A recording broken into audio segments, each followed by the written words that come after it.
of a person in incarceration, time to end the silent epidemics.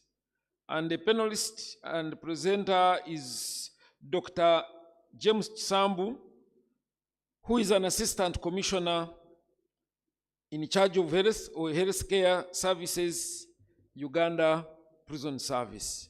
Without wasting time, Madam Moderator, please come and introduce your panel, and we start the day.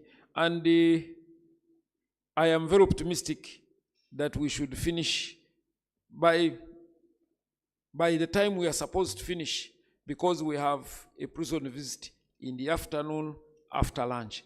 That means we must have early lunch, because prison doors close at 3 p.m. Thank you.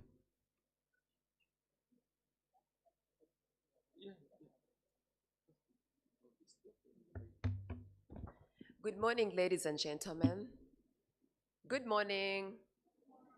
My name is Priscilla Nyargoye. I work with the Uganda Human Rights Commission. It's a great honor and privilege for me to be here today.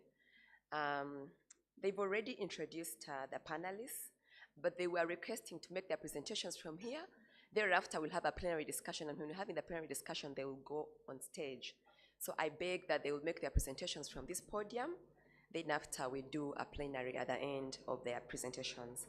The first presenter is going to be Mr. Irimaso Hilary, who is the psychiatrist from the Uganda Prison Service, and he's going to be presenting on management of mental health in prison settings, better health and security for the community at large.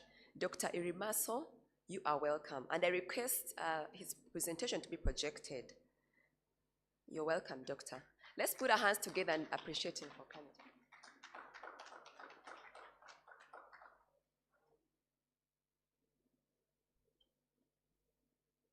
Thank you, Priscilla, and good morning, everyone.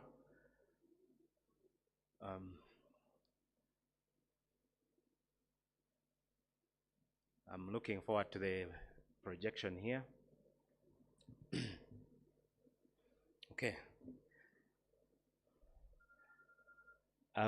As already introduced, I am Dr. Hilary Irimaso, a psychiatrist with Uganda Prison Services. And the topic of today is the management of mental health in prison settings, basically for a better health and security for the community at large.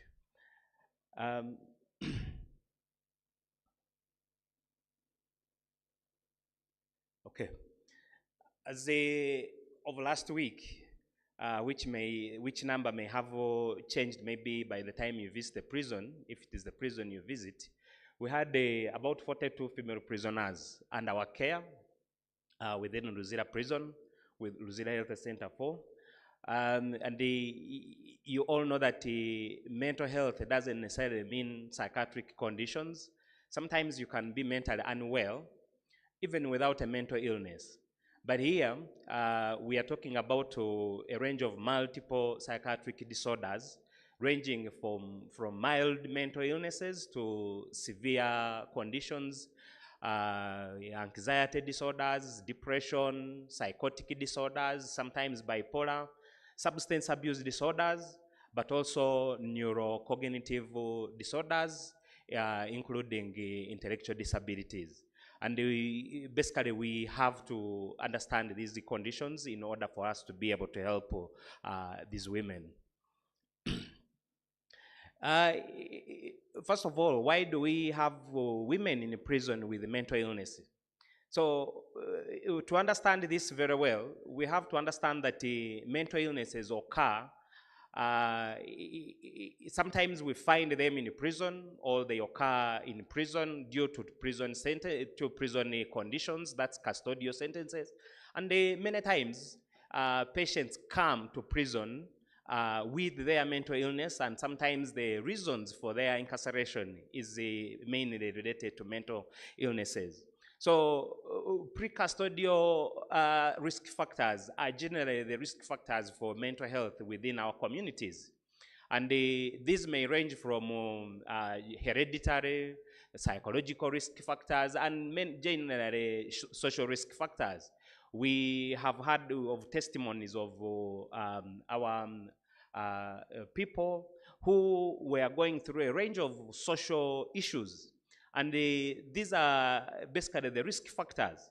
There are those who go through these issues already predisposed to develop mental illnesses, and you find that they actually develop mental illnesses, which mental illnesses may not be easily identified before custodial issues, and then we meet them. And we shall see later that most of these conditions, actually it's usually their first time to meet psychiatric or mental health services within prisons.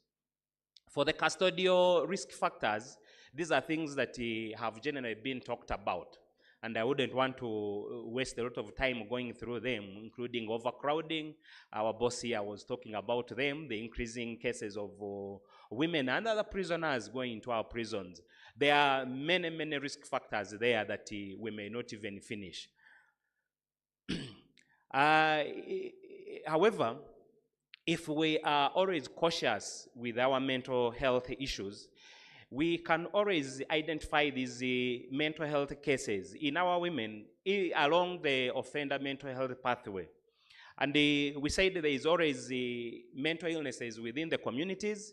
Many times because of mental health illiteracy within our community, then sometimes it is very hard to identify these mental illnesses. But also because of stigma and discrimination, sometimes people don't want to be identified with mental illnesses. Even when you tell them or diagnose them with a mental illness, they say, no, you're wrong. I don't have mental illnesses. So basically, it goes through unchecked, untreated, and then it causes severe consequences. But usually at the point of arrest, there is where you can actually identify these mental illnesses. We have heard of police within police stations, and according to our testimonies, some of these things could actually have been prevented. These clients wouldn't have been, all these people wouldn't have been our clients if we had listened to their stories. And at any point in the criminal justice system, if we put emphasis on listening to these stories rather than trying to incarcerate these people, then we can always find different diversion pathways due to different circumstances. And these are things that people have talked about here. Again, as our friend from Zambia talked about, she went through issues of drug withdrawal within police custody. And she was being watched, but ignored. She could have gotten treatment. Things could have gotten worse in a police custody.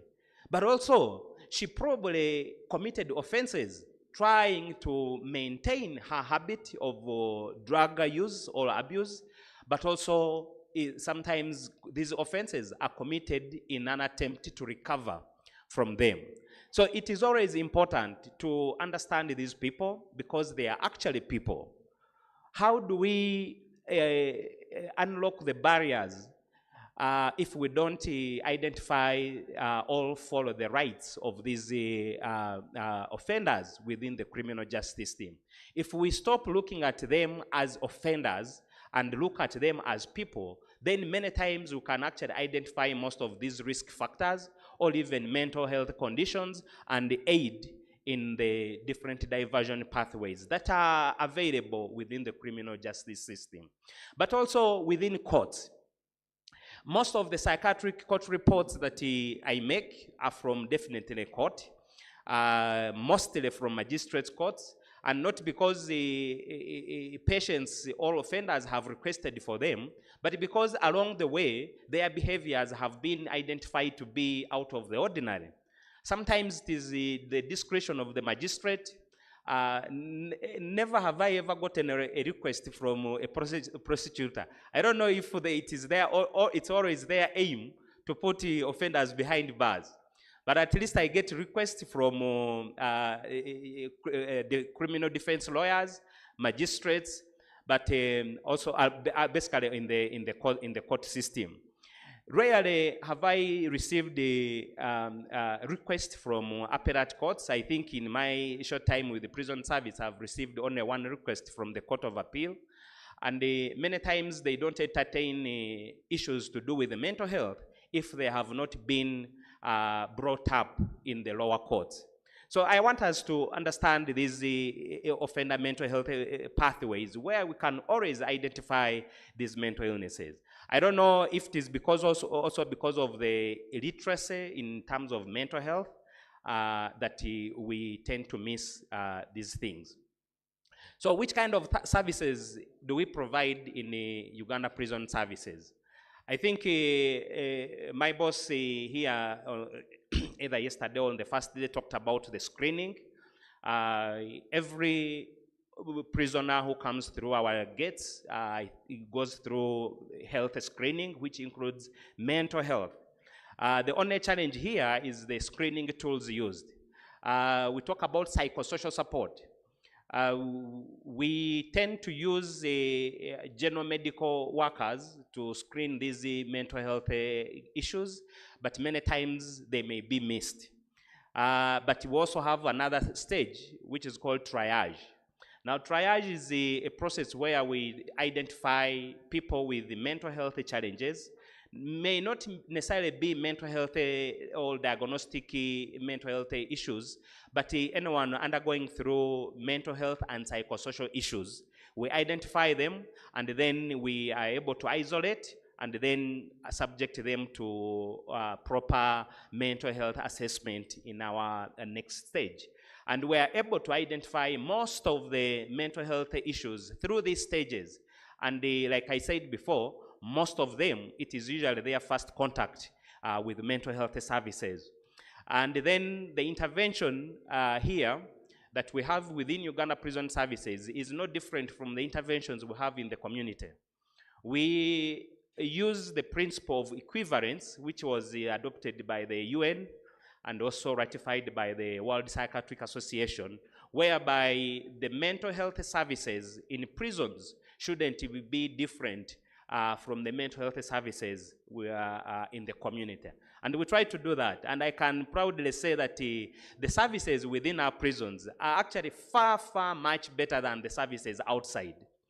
If you came to the mental health unit in our Maction Bay Hospital wing and look at our patients, and then you go to the National Referral Hospital, you'll find that actually the services are far much better. There are, of course, reasons for that, because these are offenders in incarceration, so we are able to administer our medications through direct observation therapies.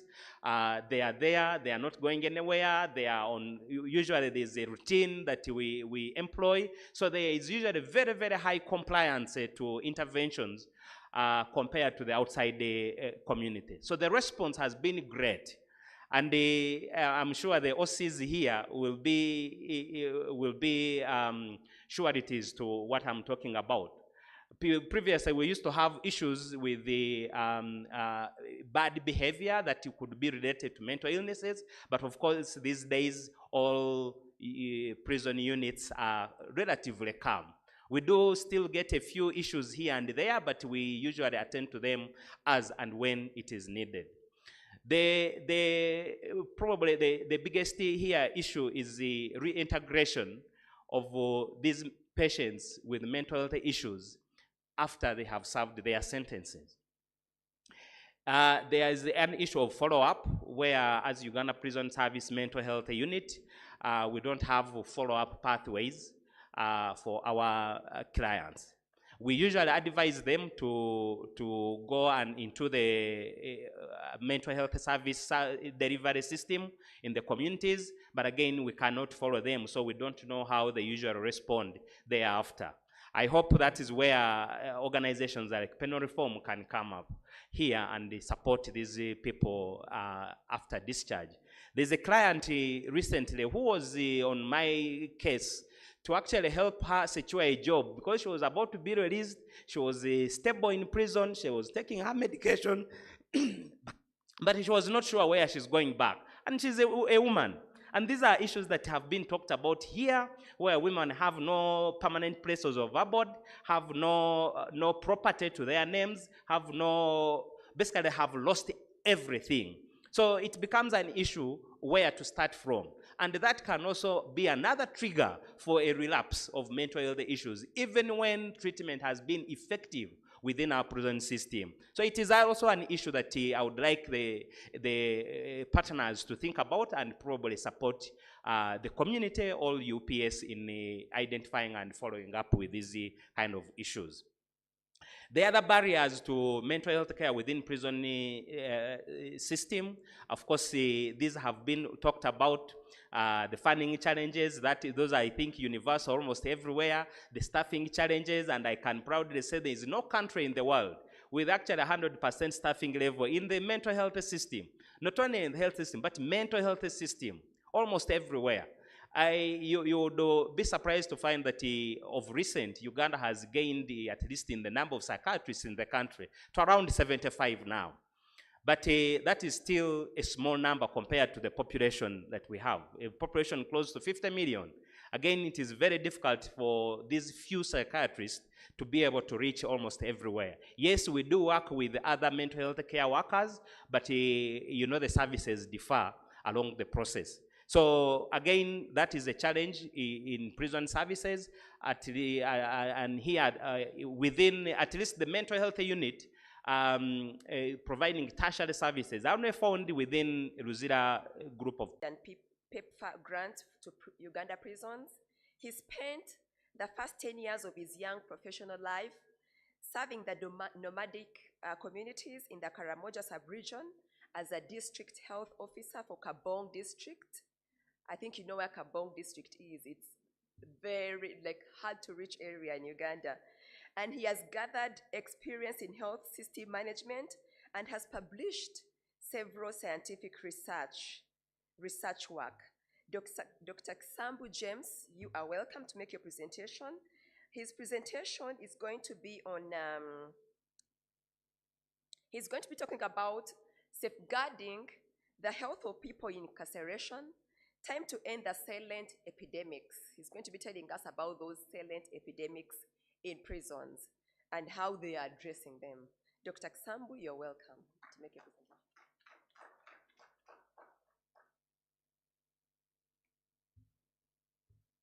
Yes, good morning, everyone. Happy to see you. You're going to have your best and most interesting presentation of the conference, so you pay attention. If you miss this one, then don't expect any others. All protocol observed. I want to thank the organizers of the conference for giving us an opportunity to present this very important topic that is paid little attention to most of the time. And as you can see, let me first sort out the science of the... Okay. Doesn't work? Okay.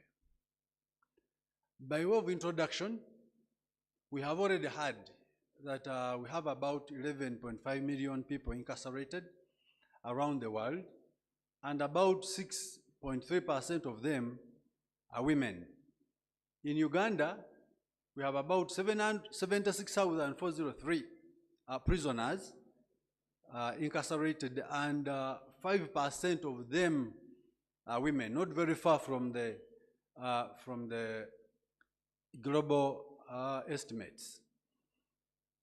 By way of demographics, approximately 70% of Uganda's prison population falls within the age group of 21 to 40 years. This is the most active and reproductive age group, as we know. As we'll find out later, this is a very important parameter to take note of. And secondly, by way of education, over 84 people uneducated young, between 21 and 24 years old. as well as morbidity and mortality indicators in Uganda Prison Service. This is very important because I wanted us to focus and use as an example the diseases that affect prisoners most. And as you can see, you have tuberculosis as an infectious disease and hepatitis B. The others as respiratory infections, HIV, septicemia, malnutrition. They are common infections, but most of all, the most important for this discussion is TB and hepatitis B that I'm going to use as an example to make a point. So TB is rated by WHO that 30% countries with a high burden of TB, actually Uganda is one of those.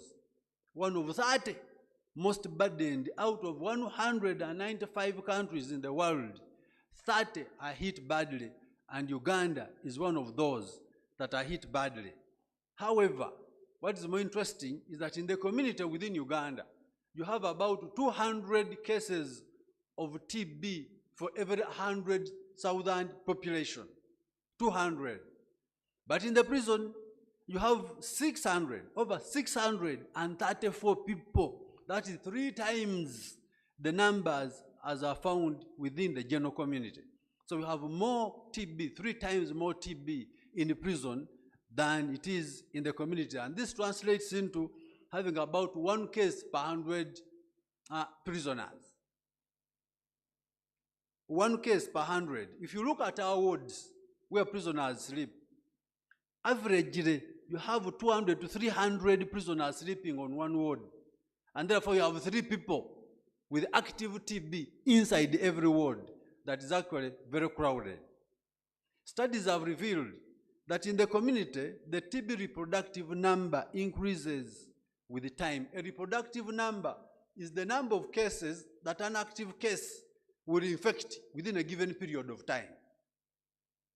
So in the community, if a TB case is in the community, that guy in 1 month will affect 14 people within the community in 1 month, or 45 people in a period of 5 months. But how about in the prison? In a prison where you have prisoners locked up 15 hours in the ward, they are taken out for about 9 hours in a day, and 15 hours they are locked up in the ward. That is 350% overcrowded with very poor ventilation.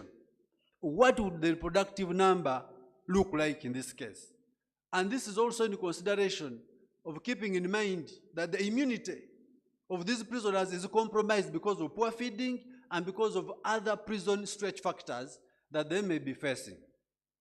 So when we look at that reproductive number for prisoners, then we see that it is multiplied several-fold. Within a period of 1 month, in a prison, you'll have 41 new cases generated on the ward. And this is what qualifies them as silent epidemics. They may not be an epidemic in the community, but in the prison, because of the factors surrounding the prison, they become actually an epidemic.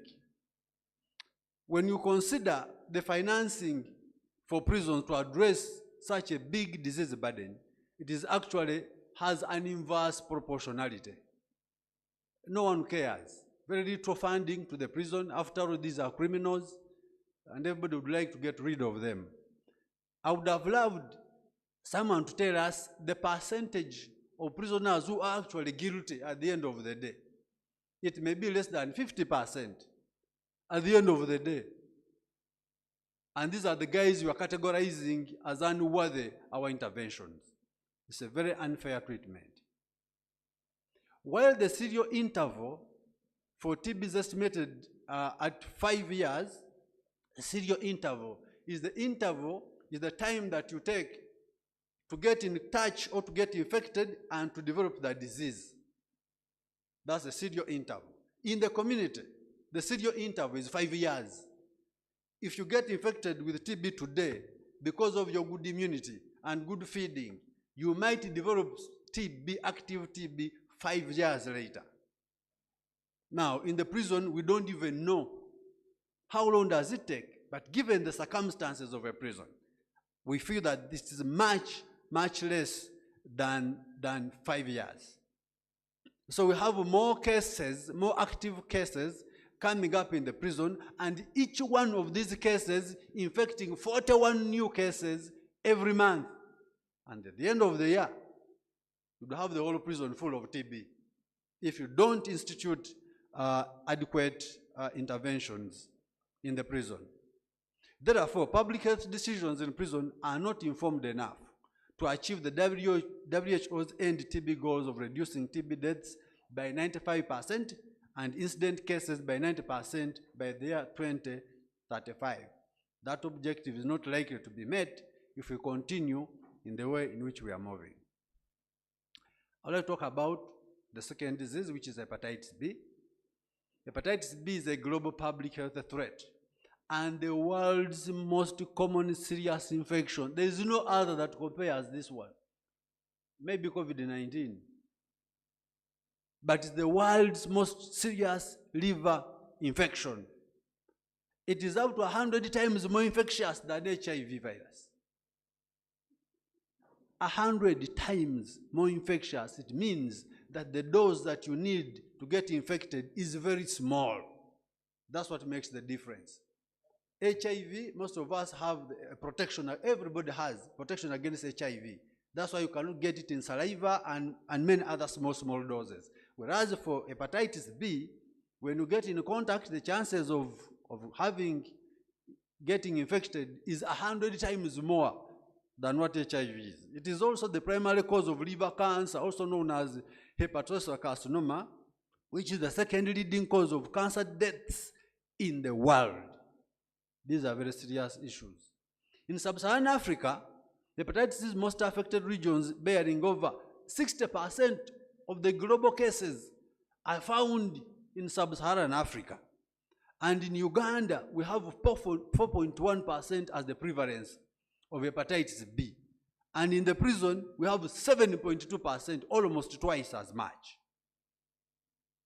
Almost twice as much as is found in the community. This is a map showing us the prevalence around Uganda. As you can see, it's not uniform. We have somebody got angry with me. Is it an electric shock? I don't know whether I can continue with my laptop or we wait with the laptop.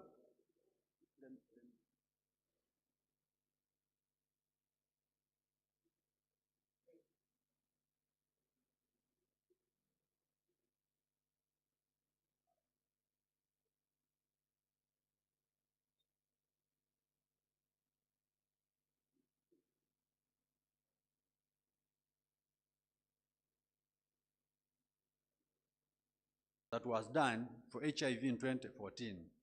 It revealed that 98% of new HIV cases are diagnosed during the on-entry medical screening. And 76% of prisoners take their first HIV test when they come to the prison. Then you see the category of prisoners.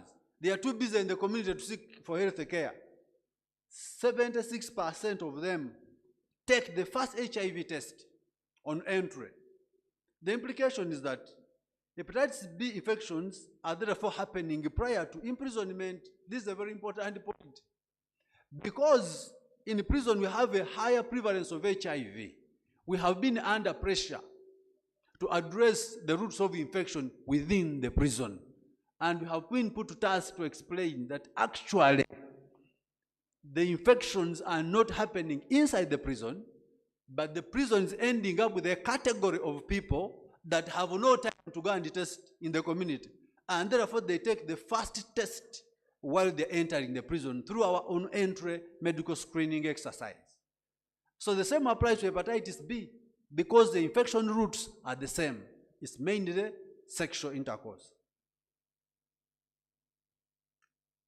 So therefore our programming should be focused at catching the infection on entry. So capacity to diagnose, capacity to treat, capacity to isolate, capacity to make interventions even in the community. So persons who develop chronic hepatitis B infection have a 90% likelihood of developing liver complications of all those that get infected. The infants, 90% get chronic. The middle ages, about 1 to 5 years, 50% get chronic infection. The adults, about 10% get chronic hepatitis B. And it is this category who 90% of whom will develop liver complications after a long period of time.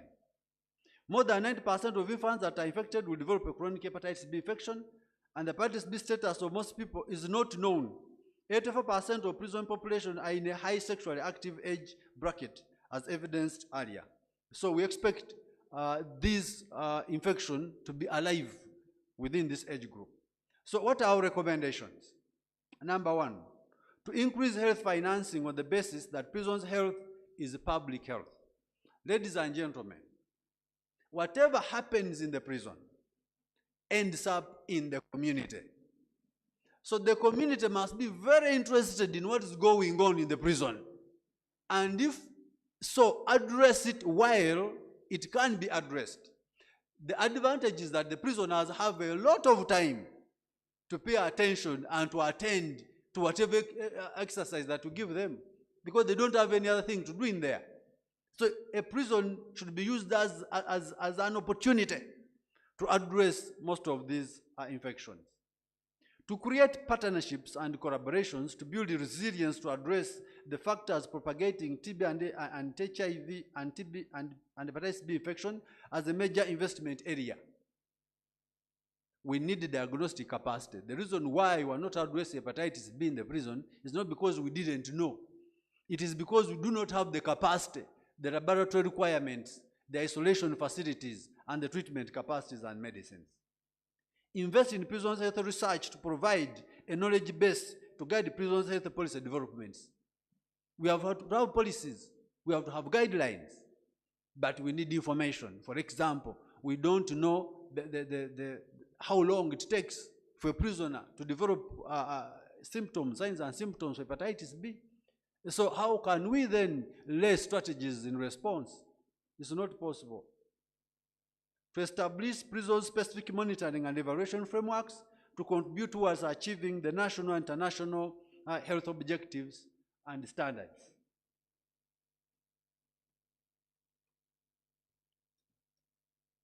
Are we back on?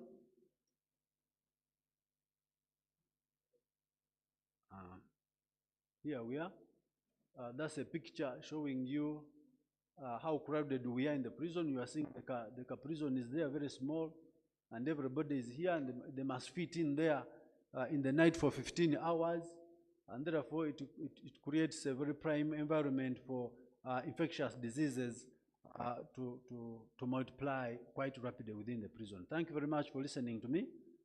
May God bless you.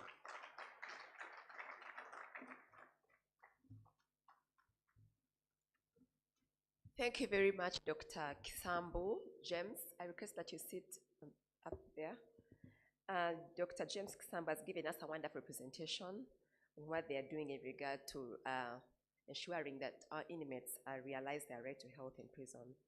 And we've seen the challenges they are facing, and one of the challenges being limited funding to their department. Ladies and gentlemen, we are going to have another presentation. And this presentation is going to be done by Ms. Olivia Ropp, who is the ED, Penal Reform International. She is going to talk about issues of health and safety for women in the criminal justice system. After our presentation, that's when we'll have a plenary. You're welcome, Ms. Olivia.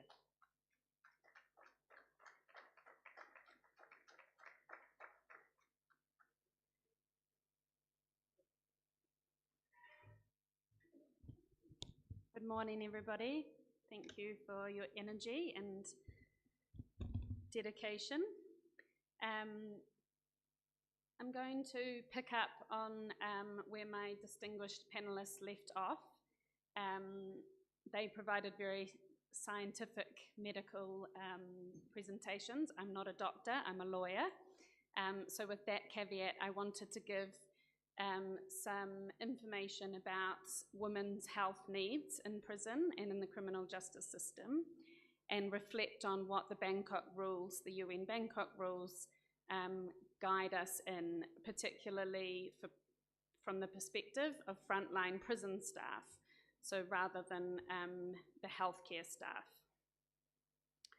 The first thing that I want to reiterate, which I spoke a little bit about on the first day, was that it's not sufficient to replicate what you have in men's prisons in terms of healthcare in women's prisons. The status quo does not do. The needs are very different, and that's why the Bangkok rules and international experts and standards all recognize in law that female facilities must have gender-specific healthcare provision. Next slide, please. Oh, I've got a clicker, sorry, hold on. Yes, it works. So when you think about women in prison and their healthcare needs, of course, we think about periods and pregnancy. But I would like to reiterate that it's not just about these needs, actually. We've heard from Dr. Hillary that mental health care is a huge need. HIV, TB, all of these healthcare issues are very real in women's prisons. And actually the rates of mental health conditions, of self-harm, of suicides, of TB, of HIV, they are all much higher among the female prison population than their male counterparts in prison, and much, much higher than in the community. Statistics are very clear around that. And so this means that we need to have extra effort to prevent HIV, TB transmission from mother to child, from prisoner to prisoner in female prisons. Before I go into some of the Bangkok rules, I wanted to mention other healthcare issues. So we need to make sure that women have equal access to preventative healthcare. So thinking about vaccines, the COVID-19 vaccine rollout through prisons, we did a worldwide mapping, and we saw that overall prisons were often neglected. They were not put as priority risk populations, which, as I'm sure we all agree, is absolutely crazy. And then when COVID-19 vaccines were available to prisons, they were often given first and foremost to the biggest facilities, which of course were for men. So just to mention that vaccines and screening for like cancer, etc., all needs to be included in the women's healthcare plans in prison. Substance dependencies has been mentioned. So rehabilitation programs for drug users or alcohol users need to be gender sensitive. UNODC have issued a lot of guidance, technical guidance, around how to make such services gender sensitive. And it's often interlinked with addressing trauma and violence and the root causes of such dependencies with women, but it's also women respond differently to different drugs, so there's a lot of medical evidence around the need to adapt such programs for females.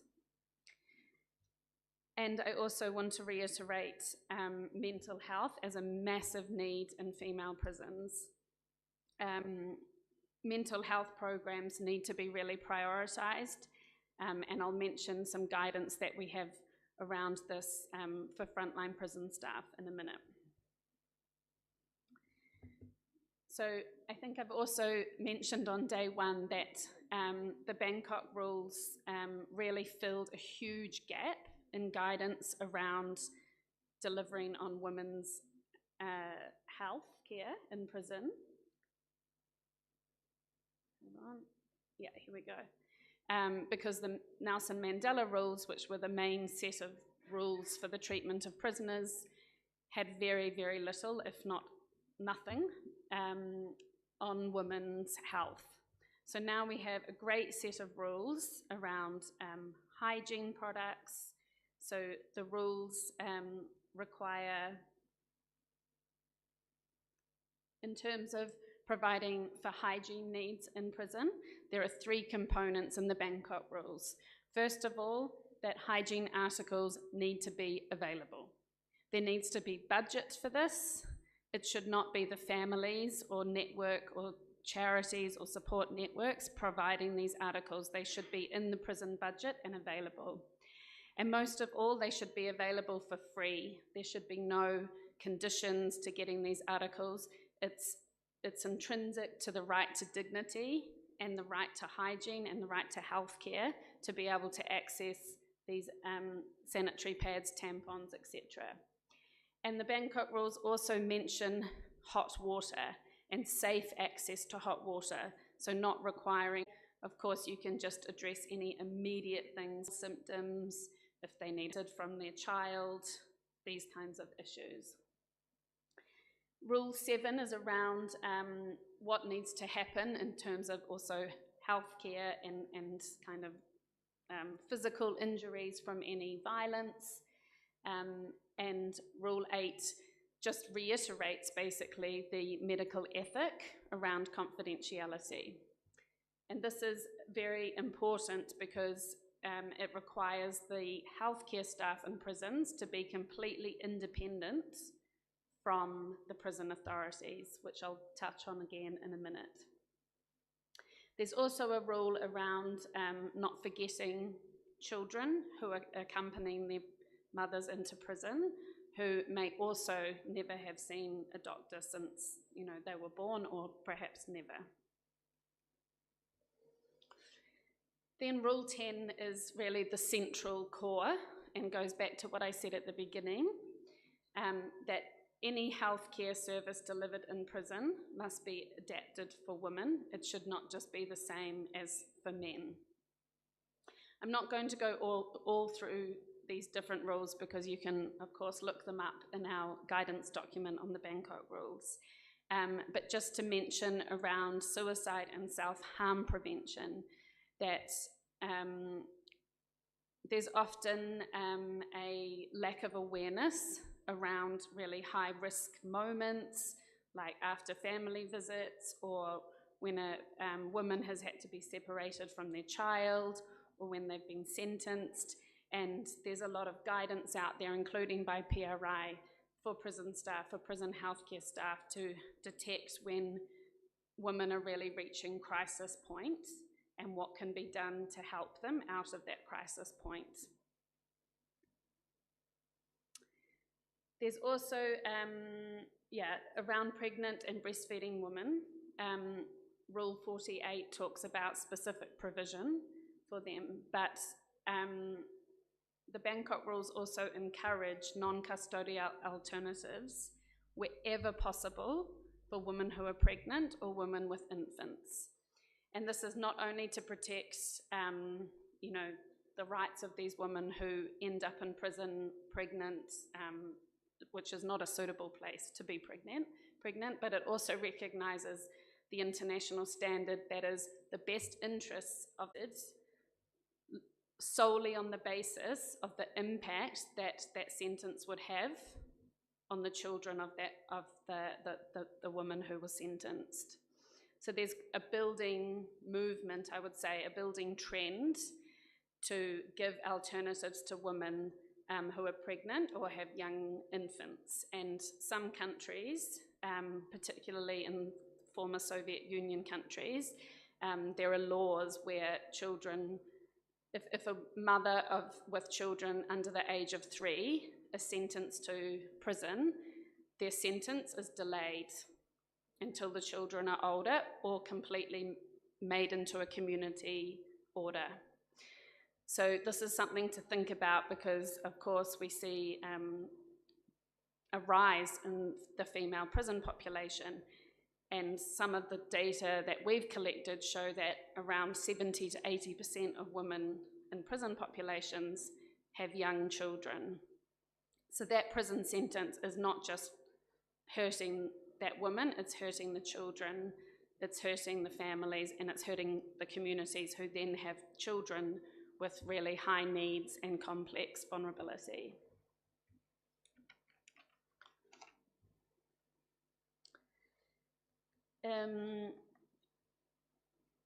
A couple of things around the setup or the governance of prison healthcare that I think is important to mention is that the World Health Organization has recommended that prison healthcare is solely under the Ministry of Health.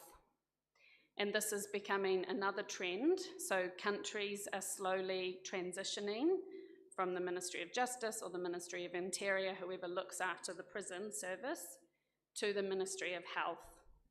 And we've seen clear benefits of this, particularly when the COVID-19 pandemic hit, because analysis shows that where countries had their prison healthcare system under the Ministry of Health, and therefore all the doctors were employed from the Ministry of Health, not the prison related ministry, they were able to access key equipment, PPE, the vaccines, information around prevention, control, etc. of COVID-19 a lot faster and in a lot more efficient and coordinated way compared to countries where the Ministry of Justice, for example, looked after prisons. There's more of a silo happening when that's going on.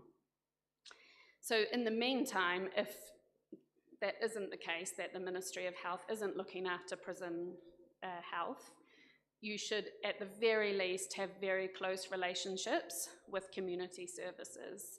And that's because, as we know, most people are going to leave prison and they need continuity of care.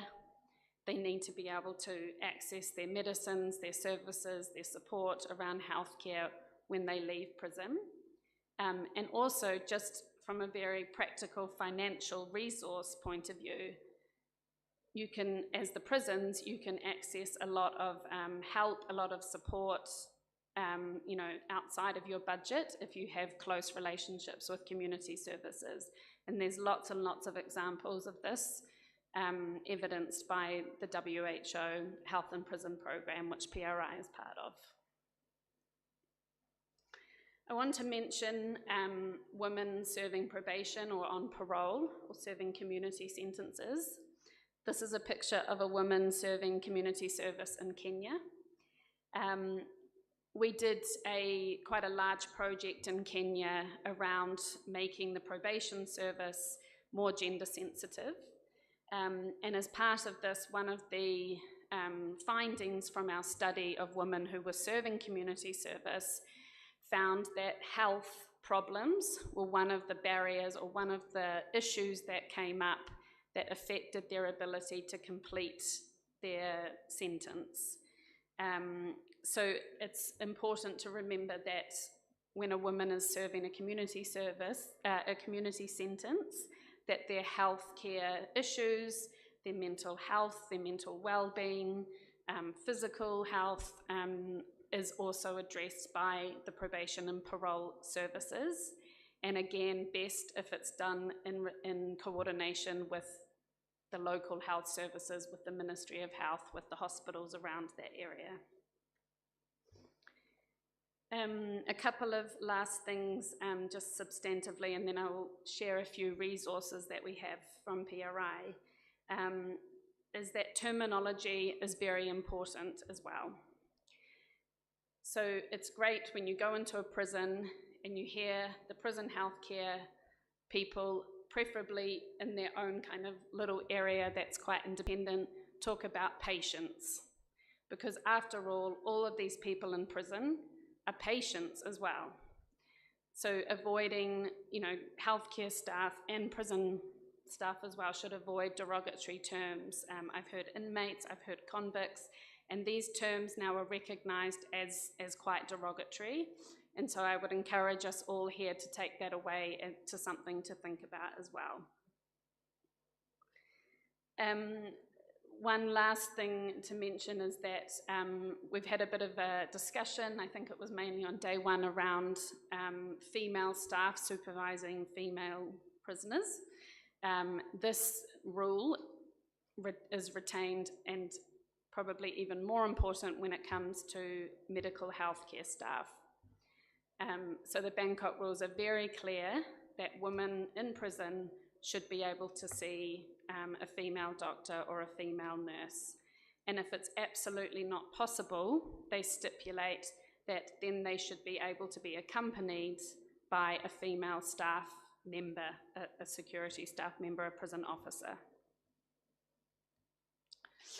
Okay, thank you for bearing with me. So we have developed, since the rules were adopted in 2013, we have been very, very busy producing guidance, and here are a few things that I think would be helpful, particularly the middle one, which is a guide for prison staff on mental health and well-being of women in prison.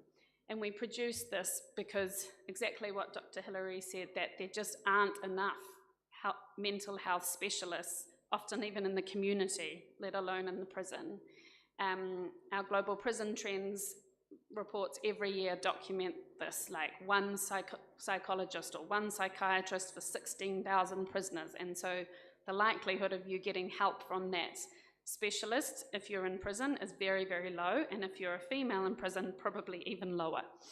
So we produced this guide because we realized that, you know, all of the frontline prison staff who we interact with, who we train, they are really the first, you know, point of help for women in prison who may not have a mental health condition, but definitely have mental health needs, at least. So this guide is very, very practical. It goes through and explains all the different types of diagnosable mental health conditions, the kind of symptoms. We're not encouraging at all for prison staff to act like doctors, but it's more around what what prison staff can do in their everyday job to make it easier, and also to identify signs and perhaps seek external help if needed, but at least to mitigate mental health problems escalating.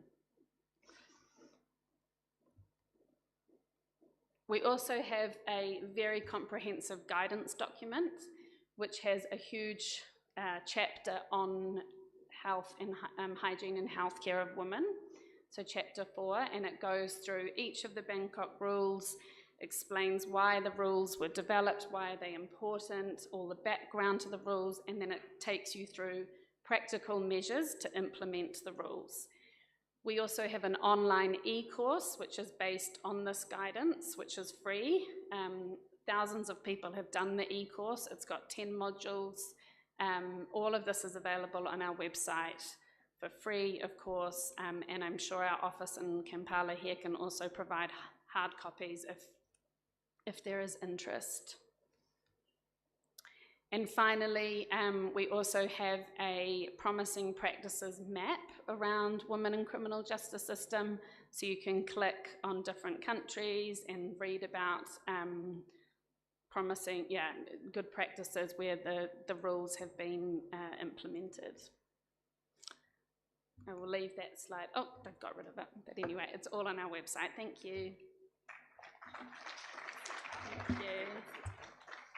Let's give her another round of applause. She has given us an overview of the health-related provisions in the Bangkok rules. At this moment, we are going to have plenary. Are you ready for it?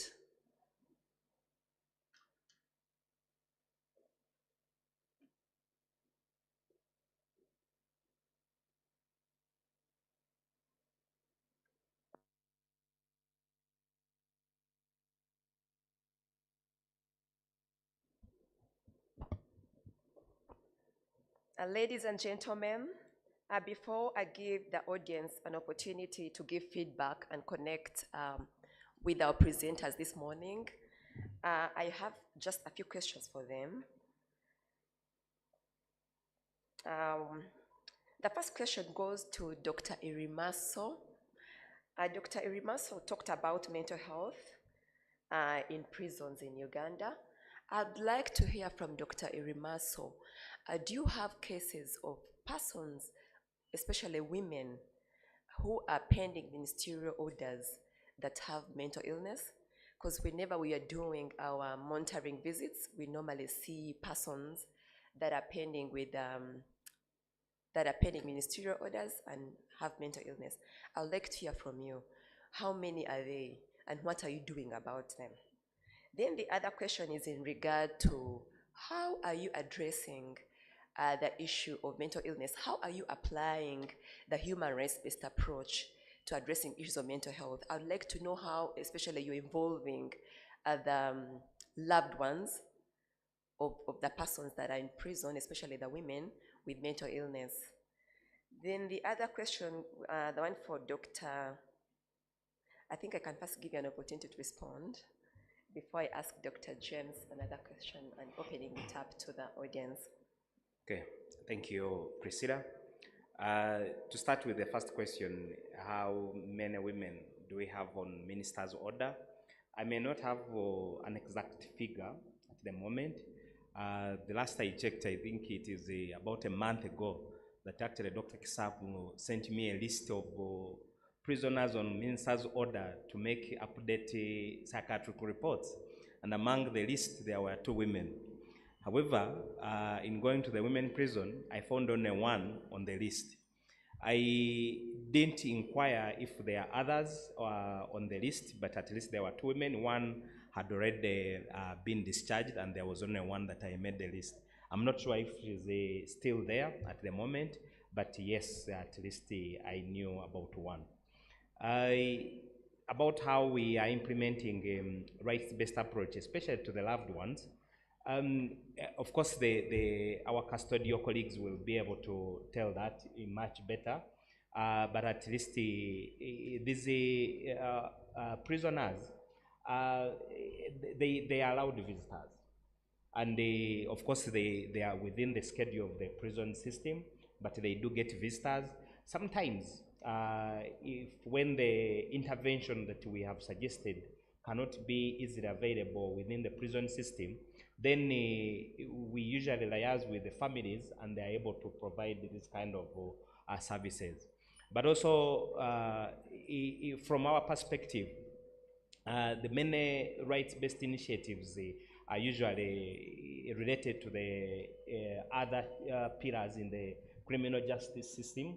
But from my area of expertise, we have the issue of these psychiatric court reports, and many of them actually request for mental status of the prisoners.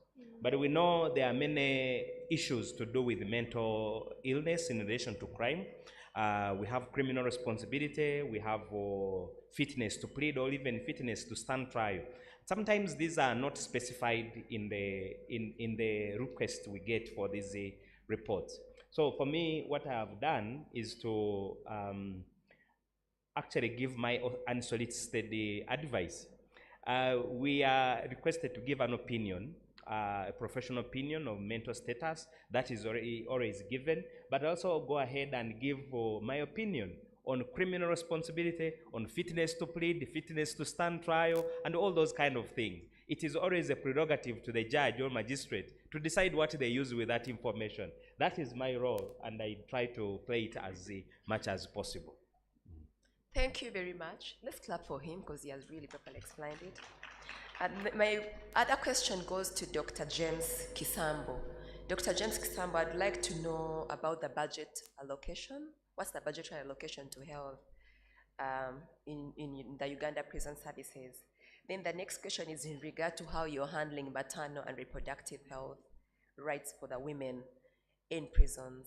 Because I know women mostly suffer from different issues. I would like to know how you're handling these issues in prisons.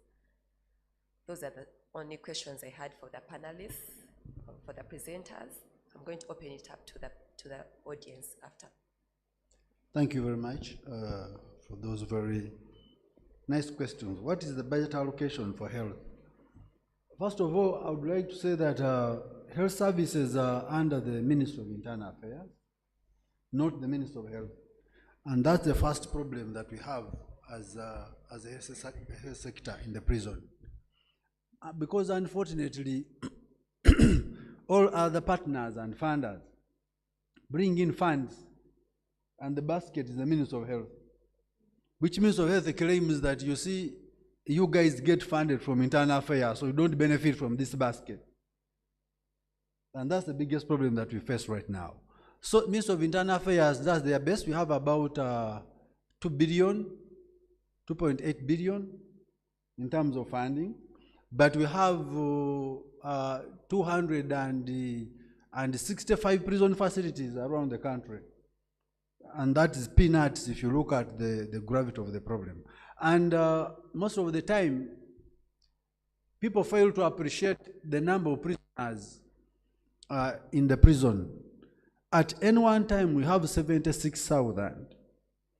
But the turnover is almost 250,000 at the end of the year. These are guys coming and going. And we don't appreciate these numbers sometimes. They look at what is available at that time, which is not actually a reflection of what is actually going on. And then secondly, is on the maternal and reproductive health services. We are aware of the international rules and regulations governing provision of services to prisoners to the same standard as that is found in the community, and we have gone a long way in ensuring that we provide these services. And that's a very wide subject. So we provide a comprehensive service depending on the level of a prison. For example, at Luzira Women, we have comprehensive. Every bit of maternal and child health services is provided. But if you took me to a prison facility that has 20 prisoners, and one of them is a woman, it becomes difficult to provide a comprehensive service or to establish for one person who may or may not even be there. So what you have resolved is to have a referral system. But it has a negative effect, because when you remove a prisoner from where they are supposed to be imprisoned, then they will miss court. So health care becomes secondary to actually receiving justice. So unless it's very justifiable, you wouldn't like to move a prisoner away from their court services. So that's a complication. However, I would like to tell you that we have referral services available. We have a number of ambulances. We have a theater provided, and we have maternity centers established both in the prison and the staff quarters. And we also refer prisoners outside of the prison's health system where need arises. We refer them to the national referral. We refer them even to the women hospital where we have to pay. Fortunately, the director there has been very nice to us. They suspend all charges if it is a prisoner.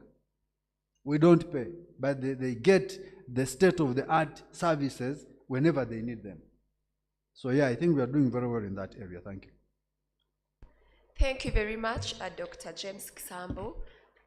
At this particular moment, I'd like to open up to invite the audience to give feedback if you want to connect with the presenters or ask questions or seek for any clarifications. Now is the moment. There's a lady. I think we are going to have like only 4 in the interest of time. We've already taken like 1 hour. Okay, whom do I start with? Oh my God, there are many hands. Mental health is a very interesting issue. I know there are many people that are very, very interested in it. Yes, madam, the one who has the microphone. Thank you very much. My name is Alinda Shivan Muhwezi. I am a lawyer with Barefoot Law. I have a question for either of the doctors, and it's regarding psychosocial support for persons that are incarcerated. And all through the conference, we've been talking about how the criminal justice system is meant to be correctional and rehabilitative. And so I'd like to know if there are any efforts and what kind of support is being made to make sure that people that are incarcerated, that is people who are still in prison, have psychosocial support extended to them. A lot of the time we see that it's extended after after you've left, then we shall give you counseling and everything. Are there any efforts being made to counsel the prisoners while they're still in prison? Thank you. Maybe I will answer that first. If Dr. Chisambo has something to add, he can add. I'm requesting that we get like 3, then we answer those 3 first.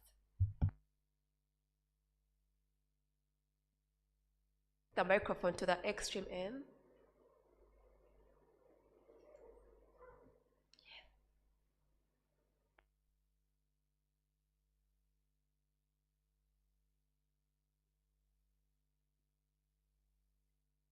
All protocol observed. Yes, thank you, our presenters. My name is Dr. Jambo Aida, and I just have basically 2 questions to ask. One to Dr. Chisambo and then another one to Dr. Hillary. And one to Dr. Hillary, what do we have in stock as Uganda prisons for rehabilitating the prisoners having mental health cases? And then for Dr. Chisambo, what is the prison's capacity to handle that silent epidemics that you've talked about? Yes, I know that you've talked about the issues of the challenges that you're having, and I remember from the presentation that was made by CGP, he said that the risk of acquiring HIV was 23% among females, compared to their male counterparts who had 13. So now, given that we are talking about HIV and hepatitis B, which have similar risks of transmission, so what is the prison's capacity to handle these silent epidemics, especially hepatitis B, and among the women? And then, as Uganda prisons, where do you stand in adopting modern technology to combat TB? Because I understand, yes, you are grappling with the issue of overpopulation. You said it was at 350%, and I'm sure that these numbers are not going down. So that means that you have to bring in measures that can actually prevent TB in overcrowded places. So as Uganda prisons, where do you stand in adopting modern technology to prevent that silent epidemic? Thank you so much. Thank you. I request that you bring the microphone to the Honorable Lady Justice in front here.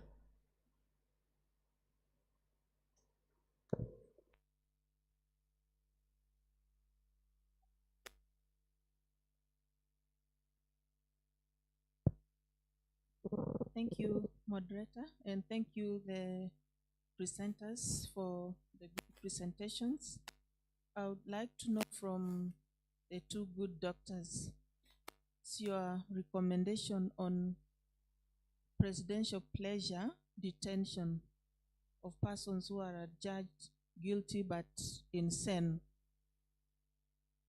Do you think they should be kept behind bars, or they should be in a treatment facility?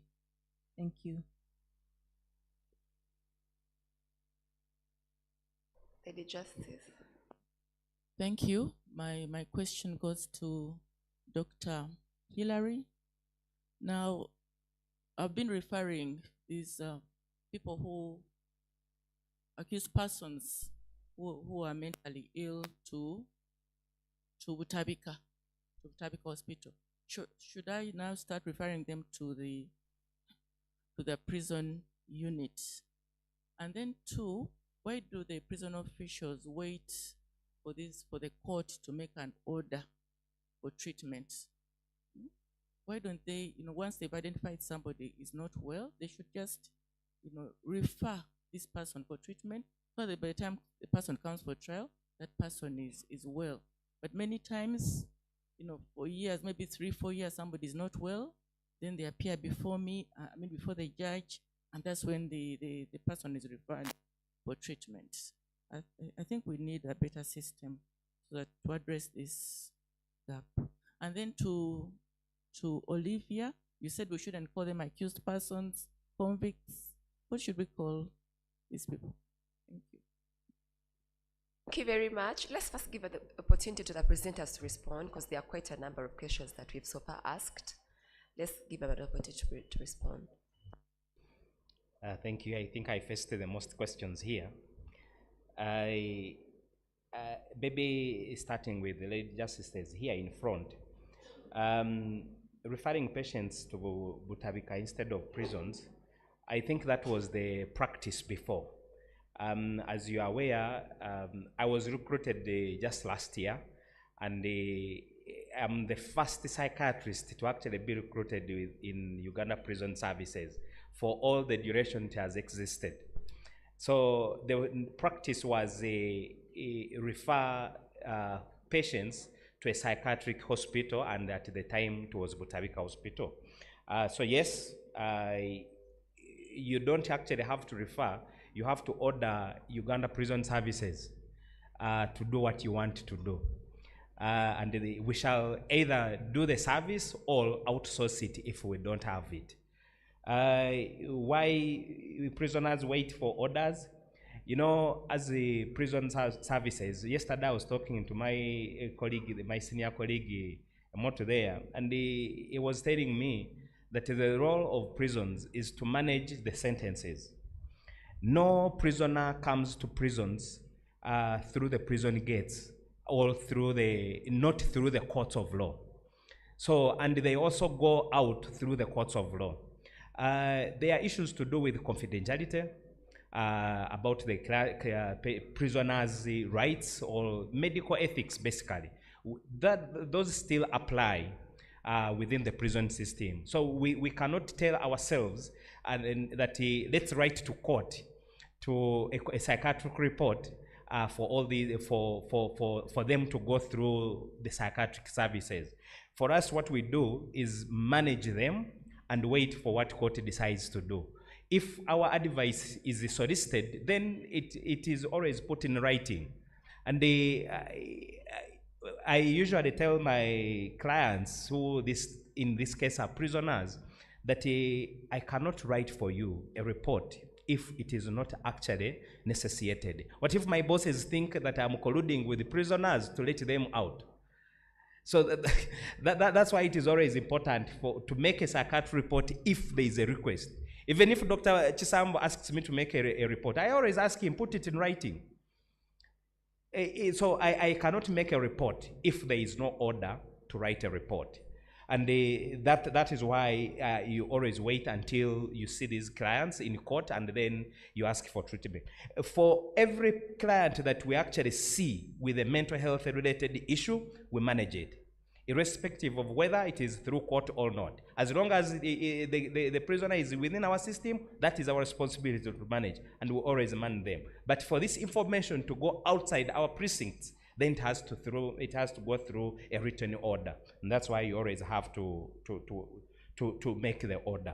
Maybe what I would request is you always be specific in what you want.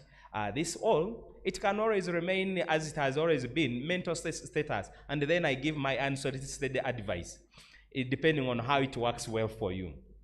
The recommendation for presidential order for persons with a mental illness in detention, I think from a humanistic point of view and from a human rights point of view, every person with an unidentifiable mental health issue has to be treated, all managed in accordance with the normal management protocols or procedures, whether in prison or not. So the president has his prerogative to do whatever he wishes, but I would think every patient has a right to be treated. I think that has no debate.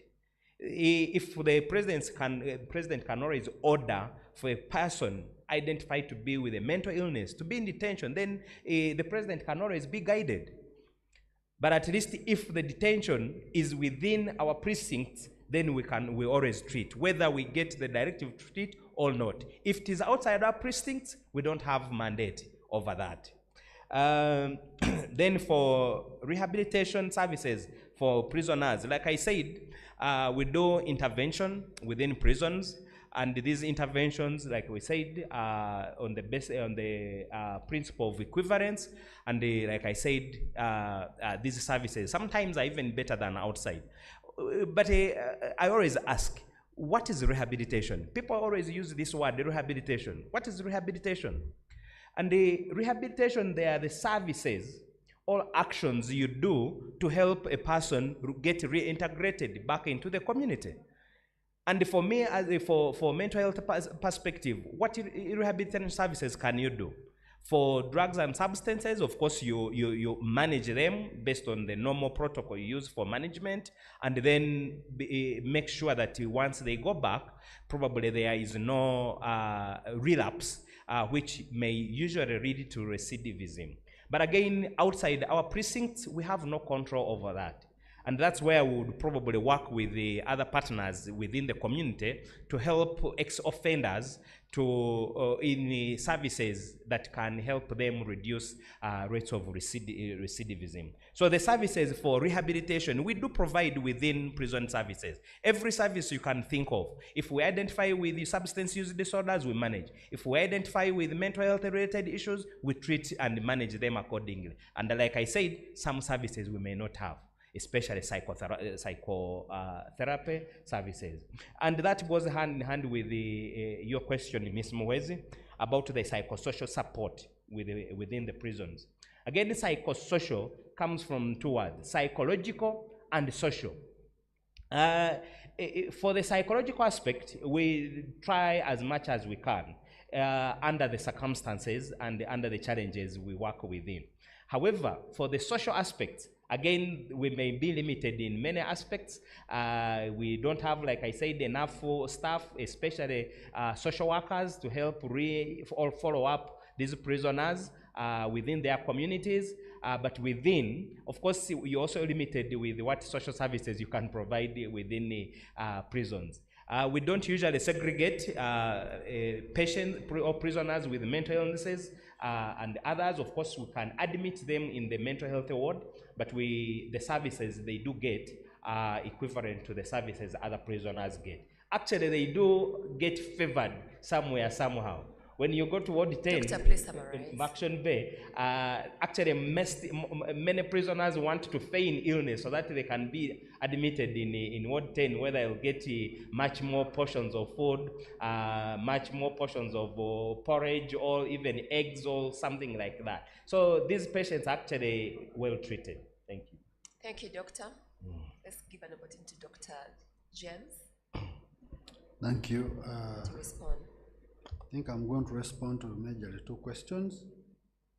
The prison's capacity to address the silent epidemics and where we stand in adopting modern technology in addressing the TB issues. Yes, in terms of capacity, I want to say that we are not there as a prison. Majorly because we need to redefine the approaches, the standards, the staffing needs, and the infrastructure needs, because the causes of morbidity and mortality in the prison are not the same as those in the community. There's a difference. And if there's a difference, then the needs, resource needs are also different. If I need a midwife in a center for outside the prison to address maternal and child health services, I need a psychiatric nurse for the prison because, as you saw, only 5% of the population in the prison is female. The other bigger percentage is actually male. So I'm more focused towards the diseases that affect the bigger population, the bigger picture. And therefore, as a prison, we are not set up adequately to respond properly to the health needs of prisoners, though in an effort we have put most of the requirements in place, but we are still grappling with the policies to allow us to operate appropriately to address those issues. We are still grappling with the infrastructure needs. As you know, most of the infrastructure in the prison is pre-colonial. It was built during colonial times because the intentions then were different. Now we have transformed, we have moved. It is no longer palliative, it is rehabilitation. But the infrastructure that we have is that focused towards punishment. So we need to undergo a lot of transition for us to be ready to provide the standard services that we require. And then secondly, that the standard in adopting modern technology. Again, we walk along the same path because we know that we may not be able to change, for example, the current infrastructure, but what can we do? We can install infrared lighting inside the prison because, as you know, for TB, this kills the TB or reduces the concentration in the air and therefore reduces the transmission. We can install, and we have installed in some areas, air extractors in the prisons to make sure that the air that is circulating within is as clean as possible. We have to institute treatment and isolation centers for TB. There's no way around that. Every case that has TB becomes non-infectious after 2 weeks on treatment. But how about the 2 weeks before? They'll be infecting people. As you saw, 41 per month, that means about 20 of them will have been infected within the 2 weeks before they become non-infectious. So isolation is mandatory in the prison. But all of these need a large investment, like I said, the challenge of which we have with the Ministry of Health. I'm so sorry that the Ministry of Health has not attended this conference. It would have been nice for them to understand the needs and their part to play in preventing and managing and providing health services in the country, because they have their primary mandate to provide health services to the country, irrespective of where the people may be. Thank you very much. Thank you, Doctor. Ms. Olivia, do you have anything to respond to? Do you want to say anything? Thank you. Thank you for asking about terminology. It's also something that we at PRI discuss a lot, because defining somebody as an inmate, an ex-prisoner, a convict, it's kind of making them, that's what they're defined as, rather than somebody who has been in prison, somebody in prison, a patient if they're being seen by a doctor, a client if they're being seen by a lawyer. So there is some examples where prison staff call the people that they supervise clients, or in a juvenile prison they call them the young people, the young person. So we use prisoner quite a lot because that's what the UN standards use, but inmate and convict and those kinds of terms are now considered quite derogatory, and we just use person or woman or man or young person if it's very obvious who you're talking about. In everyday life in prison, you can use the names, of course, which I'm sure prison staff do.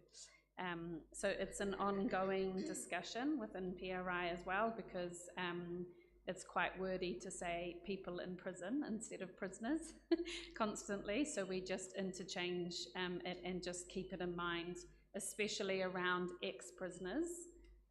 We don't use that term because that person has served their sentence and they're now in the community, and it adds stigma. So we prefer person who was in prison or previously in prison, or just thinking about it from that point of view. Thank you very much, Ms. Olivia. Ladies and gentlemen, we are really behind schedule. I'm going to allow only one person because we are really behind schedule. And I'm going to request the lady. Where is the microphone? I'm sorry. If you have any question or any clarification that you're seeking for, you can kindly approach our presenters during break time. We are really behind schedule. I'm sorry. Yes, madam. Or if there's a gentleman, I can accept a gentleman and a lady. Only two. Good morning. I'm LT Kanalinde from South Sudan. My just comment, sharing some challenges facing us in South Sudan, which is very, very big challenges for us. I think I'm here in the right place. Maybe I will get support. Kindly go straight to the issue, because support of or helping or advice from you. In whole country in South Sudan, we don't have hospital for mental illness, which is a big problem for us. We are just keeping them in the cells in the prison. And in whole country, we just have 3 psychiatrists. If you compare it with the number of the mental illness, it's very big issue for us. Just challenges I want to share with you. Thank you. Thank you so much for sharing. That is very unfortunate. At this particular moment, please, let's bring this to an end. In case you have any more questions, kindly talk to the panelists later. I'm sorry, because the hands are too many and I may not be able to give the opportunity to everyone. At this particular moment, I'd like to appreciate our presenters. Let's put our hands together and appreciate them for the great job done. And I would like to ask them, since we are running out of time, in 30 seconds, what's the main message? I'm going to ask each one of you in 30 seconds to give the main message that you'd like the audience to go away with. I'm going to begin with Dr. James. The main message is that the prison environment provides a situation where disease multiplication is much faster than in the community, and that prison's health is public health. If you don't address the health problems in the prison, then they end up in the community. Thank you very much. Miss Olivia. Thank you, Doctor. My message would be that providing the right to health in prison really requires a holistic approach, and even with very few financial resources and doctors, the prison can mitigate physical and mental health impacts of being in prison. So thinking about it in a very wide sense, linking women and men with their families can support mental well-being.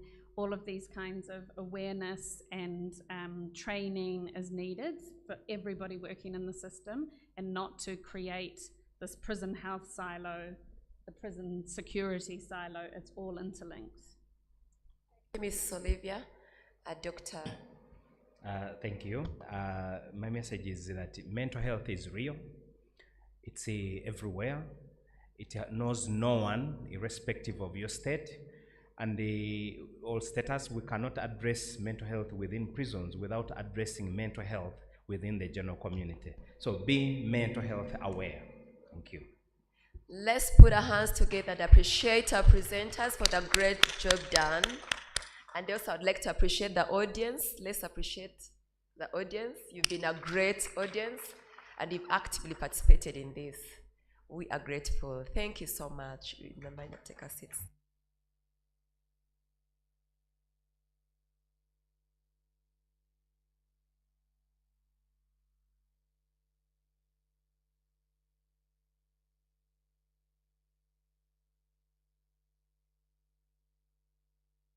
And since we gave a round of applause to the audience and to the panelists, let's give a round of applause to our moderator. Thank you very much, Priscilla.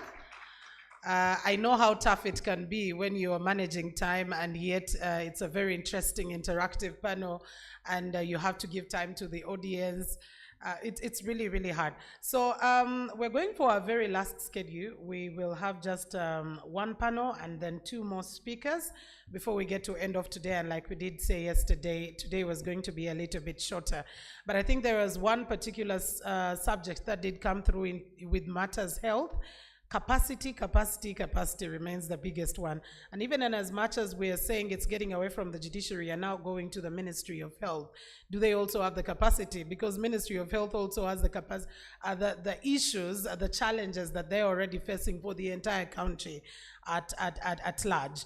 So I'm going to allow about 5 minutes for us to do breakfast. Why I'm saying 5 minutes is because I will request that we do working tea. So we'll just move to our serving points, pick up a cup of coffee or tea, and then take it.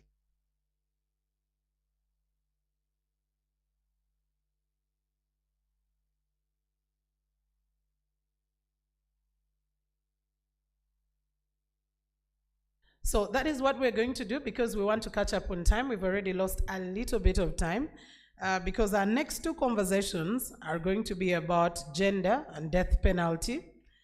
And then later on, we'll be looking at safeguarding the rights of children. We've been talking about mothers, women, they have children in the prisons. How do we look after them? How do we safeguard their rights? But while we were at it, I want to recognize the presence of His Excellency Xavier, the Ambassador of France to Uganda. Thank you so much, Your Excellency, for making time to be with us. And of course, he's later on going to be joining us on the very key discussion regarding the issue of death penalty at a later stage. But ladies and gentlemen, let's use the next 5 minutes, pick a cup of coffee or tea, let's get seated again so we can be able to have a working breakfast.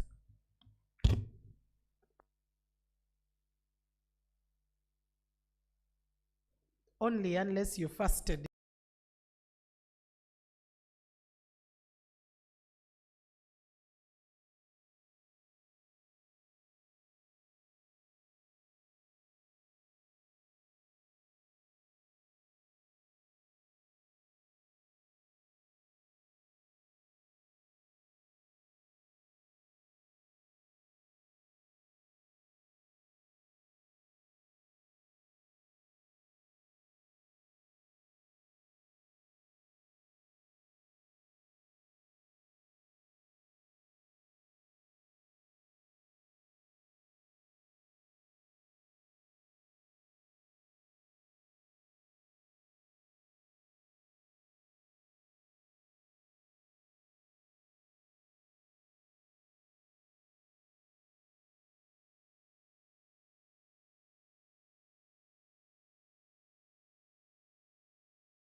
Ladies and gentlemen, I am requesting that we get back to our seats so we can be able to start.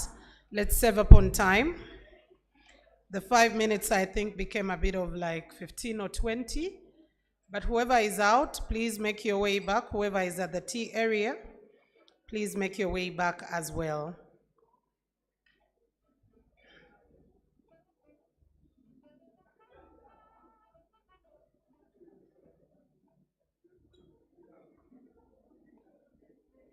Let us make it back so we can be able to start.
Ladies and gentlemen who are at the tea area, I'm requesting that we come, please, and we get seated so we can be able to start.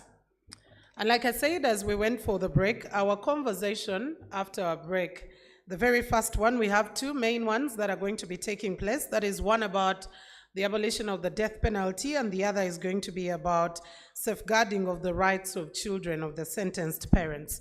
But that will be coming in at a later stage. Our conversation right now is going to be on the issue of abolition of death penalty, but more specifically looking at the gender aspect of the death penalty. And without wasting any more time, I am going to invite our players, where I'm going to invite our panelists, and allow me invite His Excellency Xavier Stika, the Ambassador of France to Uganda. Please feel free to take a seat right up there. Ladies and gentlemen, let's give him a round of applause. That is if you're not holding a fork or spoon or whatever in your hands. I am also going to request Mr. George Musisi, an advocate at PES Advocates. Mr. George Musisi, wherever you are, please come through. Mr. George Musisi is going to be looking at towards abolition of the death penalty, looking at the regional trends. Let's give him a round of applause. Welcome, Mr. Musisi. And we also have, talking on the topic of gender in relation to the same, I am looking at, let me have Miss Doreen Nchaze, who is the Director, Sub-Saharan Africa Penal Reform International. Ladies and gentlemen, a round of applause for Doreen Chaze from PRI. And then we will have still looking at working with women facing the death penalty, looking at the role of the lawyers and the prison staff. Allow me to invite Mr. John Bosco Tumwebaze, the Assistant Commissioner General of Prisons, Uganda Prison Service. So another round of applause for Mr. John Bosco Tumwebaze.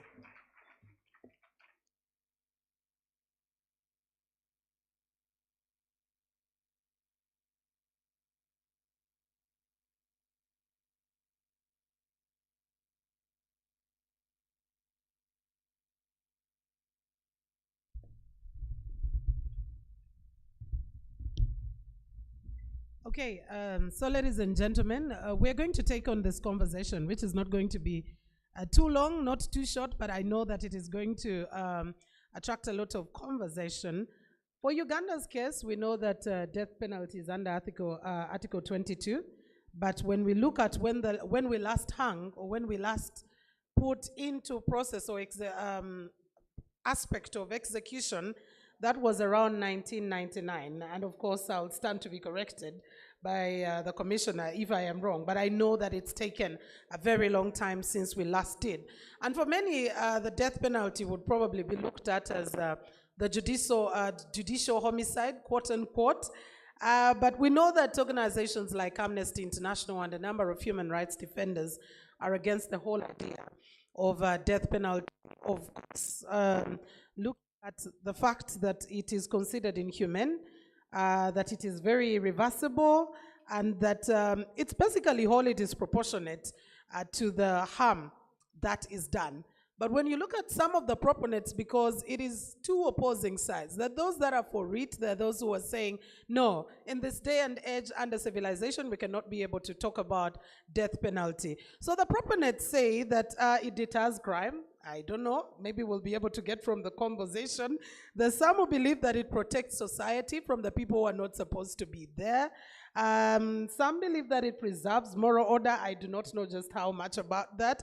But others believe that it represents a just retribution for certain particular crimes. And that is why we're bringing this conversation right now. And allow me to start with His Excellency Xavier, speaking about the history of the abolition of death penalty in the French context, because it's a conversation that we have currently, and it's a global conversation.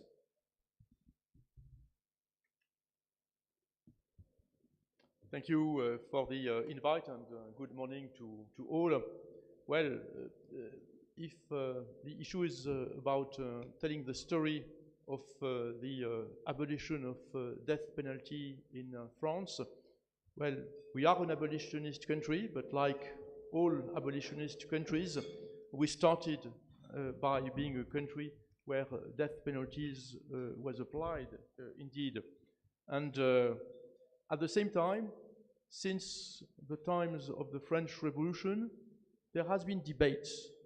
There had been debates about abolition that started to be effective in 1981.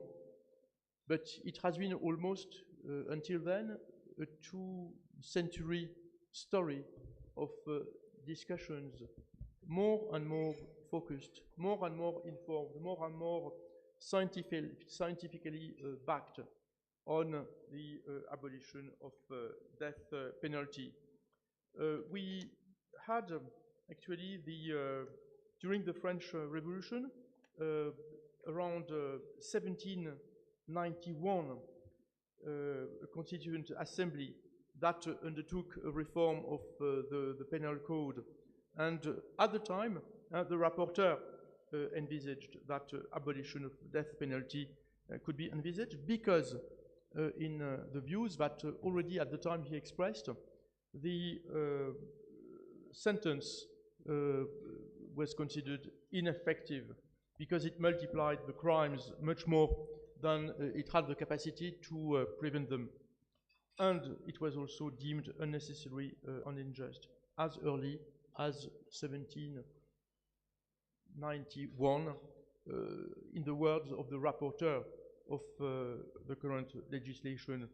It didn't bear fruit, because the French Revolution still applied the death penalty and notoriously shifted from the previous modes of execution, which were tantamount to torture, by the guillotine, where people were beheaded. But at the time it was considered to be an improvement because the cruelty was lessened from the horrendous punishments that existed until then. We had writers who also were politicians and who were great voices and inspired voices in support of the abolition of the death penalty. Lamartine, the poet, Victor Hugo, the writer, and politician at the same time. And the debates intensified at the beginning of the 20th century, when we had already an abolitionist bill that was introduced in 1906, 1909, although it was at the time rejected by the chamber, by the House, the equivalent of our House of Commons, of our lower house of parliament. But already at the time, key French members of government used statistics and modern criminology to demonstrate that the death penalty was not able to deter criminals. So death penalty went on. We had our last public execution in 1939. And after the Second World War, the number of executions kept decreasing. And we had a total of 119 executions from 1947 to 1954. So it was still a very significant number in those years, to only 3 executions from 1974 to 1981. 1981 was a turning point. And that's when we had a candidate running for the presidential election who included the abolishment of the death penalty in his manifesto, which was quite brave. And because at the time the public opinion was massively in support of the death penalty. 71% of the French people at the time were backing the death penalty. And nonetheless, he got elected, and he implemented the terms of his manifesto with an impressive Minister of Justice at the time, who had the responsibility to defend the bill when it was in Parliament. Tomorrow, thanks to you, French justice will no longer be a justice that kills. Tomorrow, thanks to you, there will be no longer, to our common shame, stealthy executions at dawn under the black canopy in the prisons of France. Tomorrow, the bloody pages in the history of our justice will have turned. So these were some of the words that he used when defending the bill on the abolition of death penalty in Parliament. And the bill got massive support at the time. 369 votes in favor, 113 against, and only five abstentions. So then we became the 36th country in the world to abolish the death penalty. This is not to say that the issue was completely settled, because there were still some debates in the public opinion in the subsequent years about the reinstatement of capital punishment. But gradually it faded away, it waned, and at the end of the 1990s, the mindset of the public opinion had shifted. It had shifted with an inversion of the proportion of French people who backed the reinstatement of the death penalty. This is due to multiple factors, among them generation effect, the rise in the level of education, the arrival in power of actually a cross-party support for the death penalty, which was not the case when the bill was introduced in Parliament. So 20 years later, it was an issue that was backed by not a consensus, but a very broad support and a cross-party support in the French Parliament and in the French political spectrum. So what would we do now as a country that is cognizant of its own history of moving away from the death penalty and embracing abolitionism, and now willing to promote it and to advance that cause out of the conviction that, the death penalty, as we practiced it for centuries or for millenniums, had been unfair, unjust, and cruel. Well, we call on retentionist states to observe a moratorium with a view to the permanent abolition of the death penalty, and we call on states to signed and ratified the second optional protocol to the International Covenant on Civil and Political Rights on the abolishment of the death penalty. Second, we also encourage all states to support the UN General Assembly's biennial resolution for a universal moratorium on the use of the death penalty. And last year, it was adopted by a historic majority of 125 states in support, and it will be introduced again next year in 2024.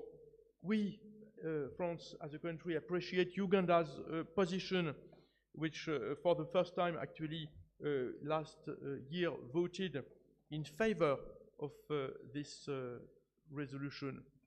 So we now are really taking every opportunity to try and convince countries that still apply death penalty to reverse course, countries that, and we value that and appreciate that, have established a moratorium, and to take the extra steps that will lead them to moving further away from the death penalty by taking new commitments and actually joining us to be proud abolitionists and actually also bitter defenders of our law, order and justice system, because the fact that the death penalty is actually ineffective and go against the goals that it is supposed to achieve, well, has been actually backed by more and more evidence over the past 2 centuries now. Thank you very much. All right, thank you very much, Your Excellency. A round of applause for him. He does not differ too much from many of the others who are saying death penalty is not a thing of the now, not even for the future, because it's ineffective. Let me get to Mr. George Mosisi.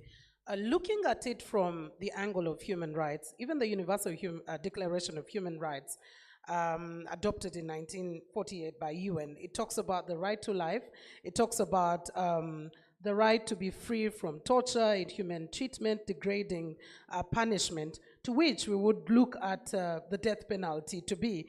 But unfortunately also, talking about executions, there are also executions of people below 18. For Uganda's case, that would be a young person, because as looking at a report from Amnesty International, and from about 1990, there had been about 163 executions of persons who are below the age of 18. So I'm asking myself, in your own context and conversation, what is this drive towards the abolition of death penalty? Because still, as of 2022, about 112 countries had officially, by law, abolished death penalty. Some are still doing it, like His Excellency mentioned. Yeah, thank you, Mildred. Yes, if you look at the drive towards the abolition, we are seeing increasingly a trend towards total abolition, either by practice or by law. And that's a trend that is developing. If we try to contextualize it by the African region, out of the 55 African Union states, you find that only 14 retain the capital punishment, both in practice and in the law. When you break it down further, you find that there are those who are applying the long-term moratoriums, 16 of them, on executions, where they have it on the law, but in practice, they have not carried out an execution in over 10, 15 to 20 years. The other day, we heard that in Uganda's case, the last one was done in 1999. So those are almost not having it in practice, although they still have it for some punishments in their law books. Then 26 states have completely abolished the death penalty in the African Union. Now, if you compare it with where we were in 1990, where only one country, that was Cape Verde, which had abolished the death penalty totally, you can see that there's been a movement towards total abolition. And this is, every year we see increasingly more countries moving towards total abolition, either by legislation or by court pronouncements.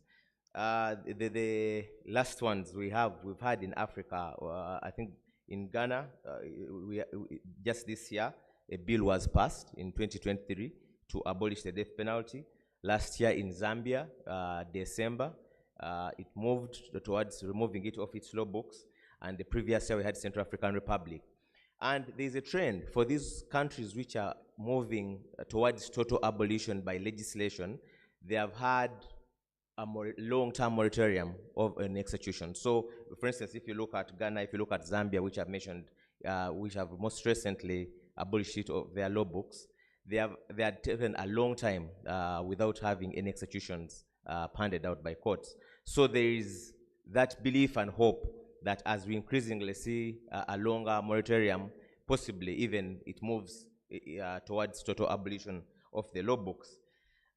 We've also not had many countries, looking at sub-Saharan Africa, introducing legislation that calls for mandatory death sentences, which is also something to applaud that we're moving towards, because whereas we would have no executions, we are not having any new legislations coming through our legislatures, creating new offenses or calling for punishments of death sentences. So that is something also to applaud about. We know that, for instance, in Uganda, when we had the anti-homosexuality, the first draft we had of the bill had a death sentence calling for capital punishment, which was eventually not scrapped off by Parliament, and the one which came through didn't have the capital punishment as among the punishments. So the trend seems to be that countries are abolishing the death penalty, at least in practice, although it remains on the law books and in some legislations, and in those cases which they call the most rarest of the rare of the exceptional circumstances. If you look at those countries that have carried out the death penalty in the African region or in sub-Saharan Africa, or even in Africa as a whole, those in the last 5 years that have carried out executions, most of them, the executions come through military trials or military tribunals. They're being handed down by courts. If you look at an example of Egypt, which had hundreds of people in the last 5 years executed, most of those punishments come through military tribunals. The same trend happened in Somalia, in Democratic Republic of Congo, which also calls into question, debates the whole issue of military justice. Because if we're seeing increasingly more executions, or most of the executions coming from military courts, maybe it's about time to examine, do military tribunals apply the minimum standards of a free and fair trial? That is something that we still have debate about. We know that even in Uganda, the UPDF Act in our law books, can try civilians in the military court martial.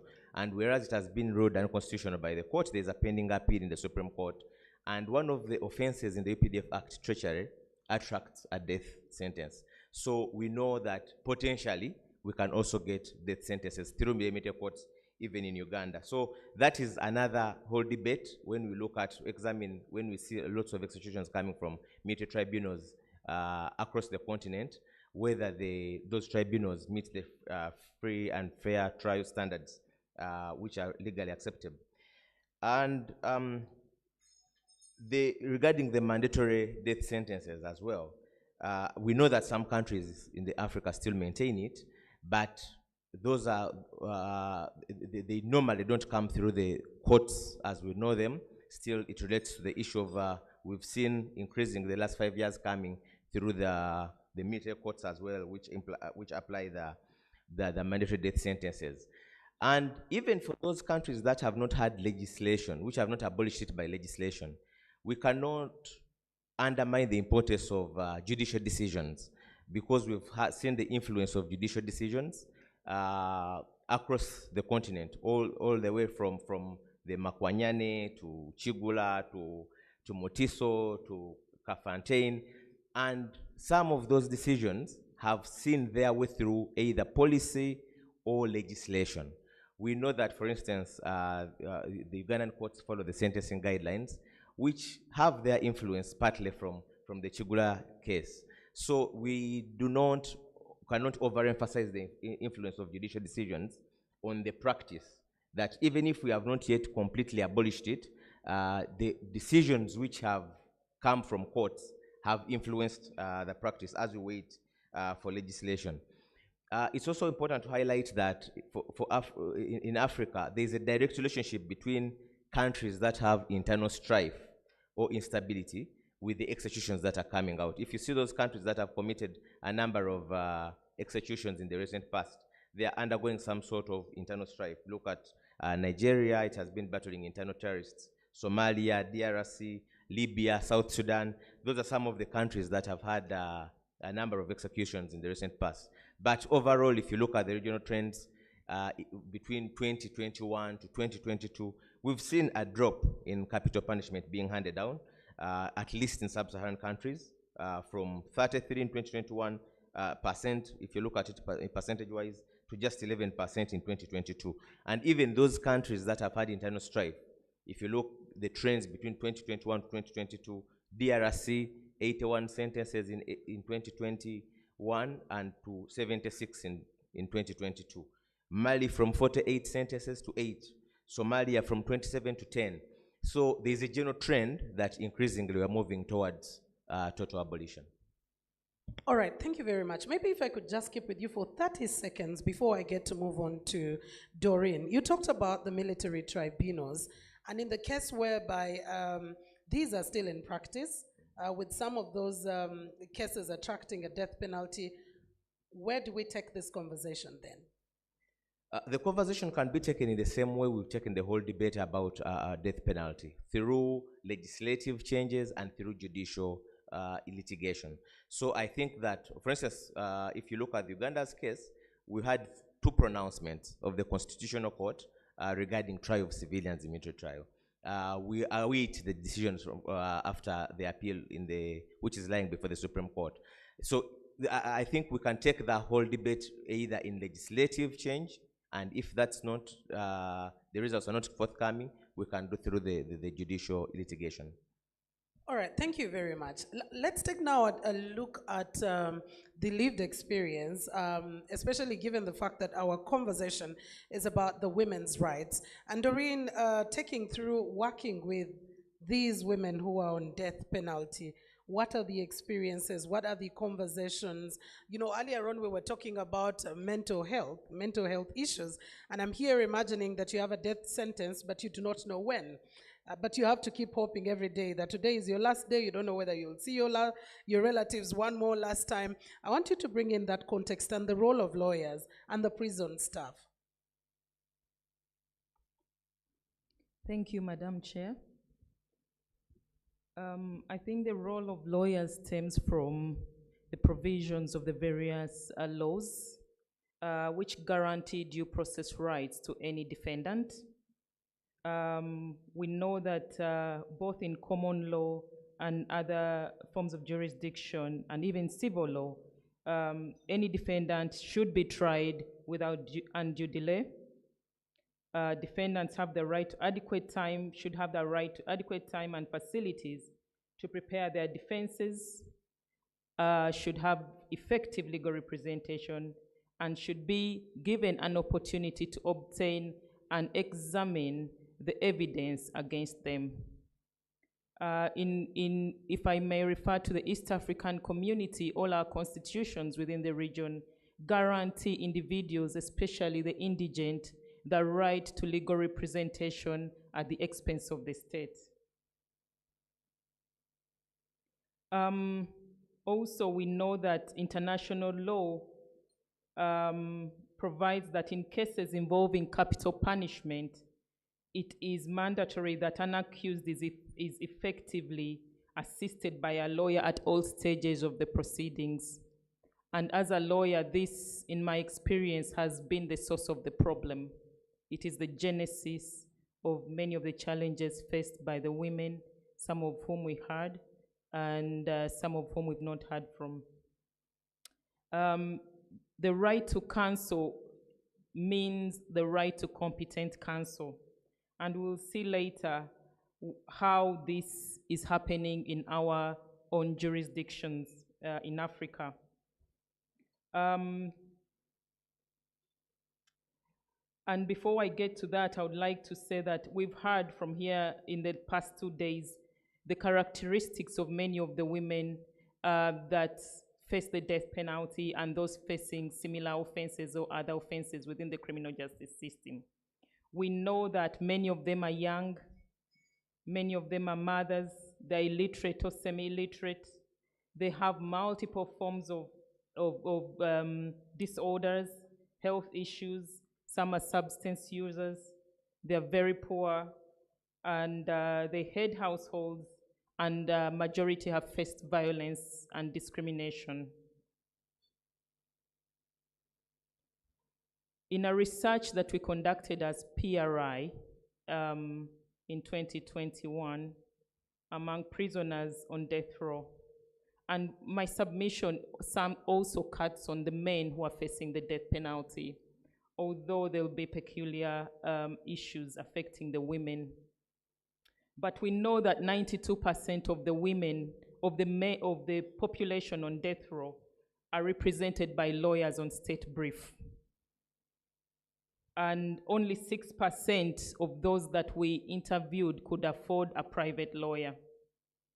All the women we have interacted with and represented are lawyers that are women that could only be represented on state brief. And many are illiterate, and since they are illiterate, they need interpreters who are often not available. While in detention, we learned that majority of the people spend on average 4 to 5 years in pretrial detention, and on average 7 years awaiting appeals to be heard. The period is longer for women. The impact of these delays has been reiterated by a number of judicial actors. The concern has also been expressed by not only lawyers, but also the women that face the death penalty.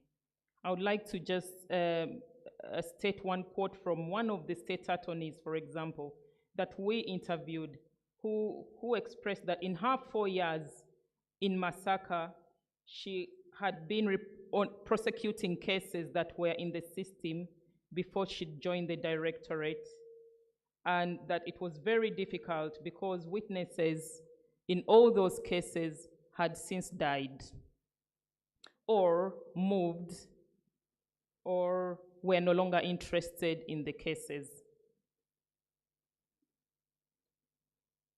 And one of the women that we have represented in the last couple of years had also expressed that because she had spent long in pretrial detention, she decided to plead guilty for what she did not know.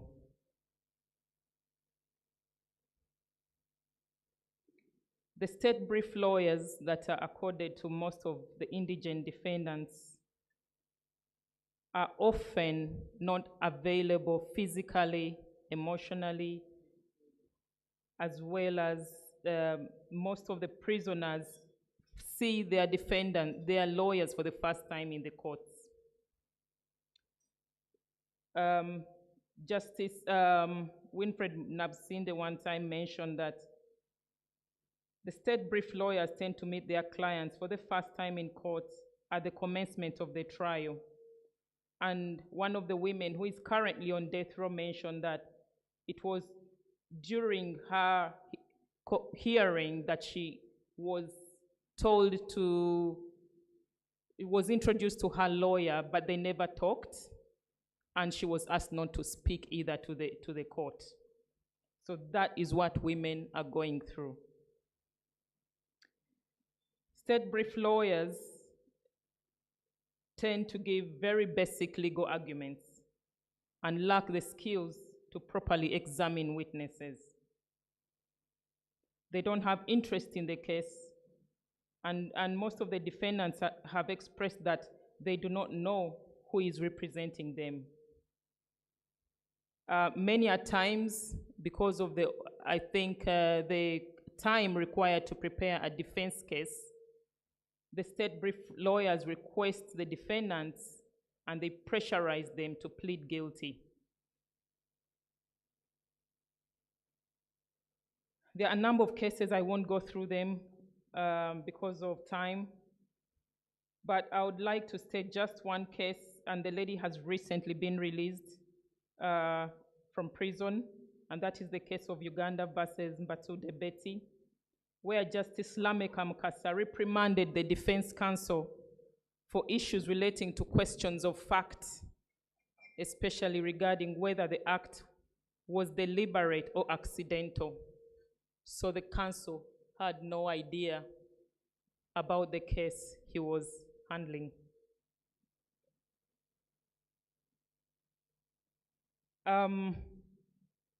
In September, we visited Masaka Prison and we interacted with a woman who has spent more than 3 years in prison on charges of murder of a man who is alive.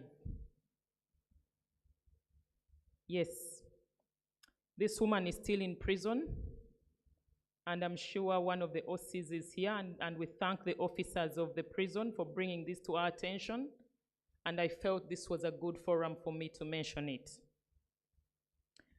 They've been back and forth in courts, but because she is poor, she's not able to do anything more than what is offered to her while in detention. The man who was allegedly supposed to have been murdered has also been to court. But after 3 years, he's lost interest and has since changed his location. The judicial officer who was contacted said the lady needs to get to the High Court, but then there is no one to support that process. So she remains there in a hopeless situation. Her jailers are rich people in her village, and they needed to take away the land. So they needed to lock her up. And I've done a good job in keeping her in detention.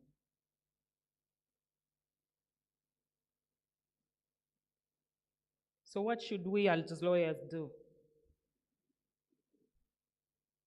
I think it's important for us, whether you're working on state brief or private lawyers, we need to use a gender lens.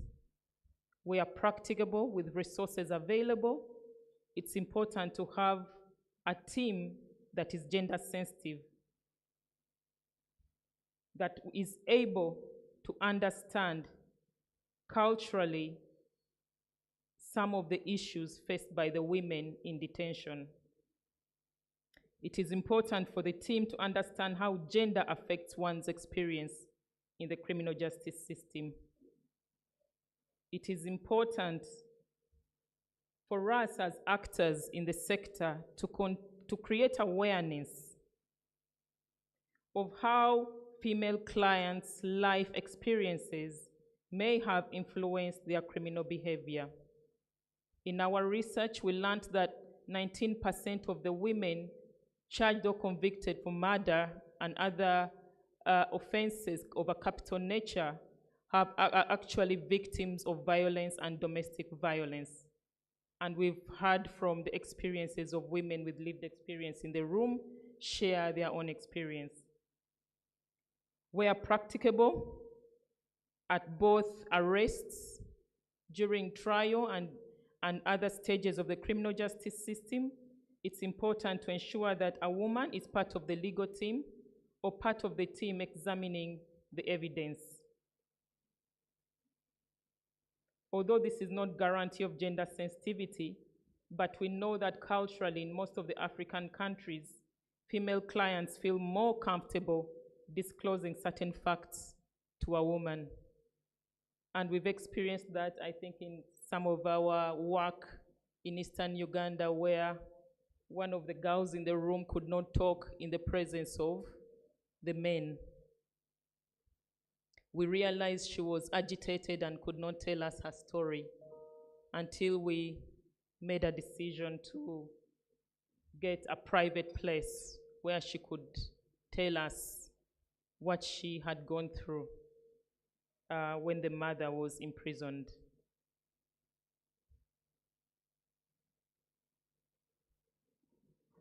It is important to seek the assistance of experts at all stages of the criminal justice system, mental health experts, doctors, psychologists, to be able to build the defense case. In many of the cases we are handling, interestingly, there is a lot of evidence on behalf of the prosecution, especially the police file. Apologies to our police in the room. You find that when you open the case, the police file, there is a lot of information and evidence from the complainant and witnesses on behalf of the complainant, and just one single statement from the accused. I'm not sure what the role is of the police, whether it's just to collect evidence on behalf of the complainant or to investigate the case. But I think those are some of the things we need to do. And it's only at court level that you see PW1s and PW2s, but a lot of information may have been lost at that time. Okay. Yeah, I have a few minutes for you, Doreen, as you conclude. Okay. The other thing we've learned in our work is that it is important for us as lawyers to be self-aware, to be open-minded, and to resist our own biases and stereotypes towards people within the criminal justice system. We need to be willing as lawyers to reconsider our own views that might affect the way we handle the cases of the people facing the death penalty. For example, and this is applicable to all of us, including judiciary, we have a client who was given a harsh sentence because, I think, of a personal vendetta by the judicial officer. And if I could directly quote, the judge or the judicial officer at the time sentenced this particular woman to 7 years in prison because he wanted to set an example of her for all the girls who get money from men they don't intend to have permanent relationships with. So she was paying for what is dubbed as in kukula. I don't know what that could be yeah. So that was her punishment, that she should serve as an example to the rest of the girls who intend to do that.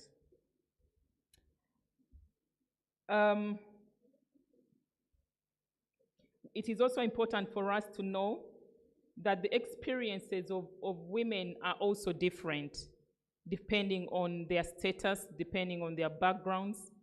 The experience of a wealthy female client in the criminal justice system will differ significantly from those of a female poor client.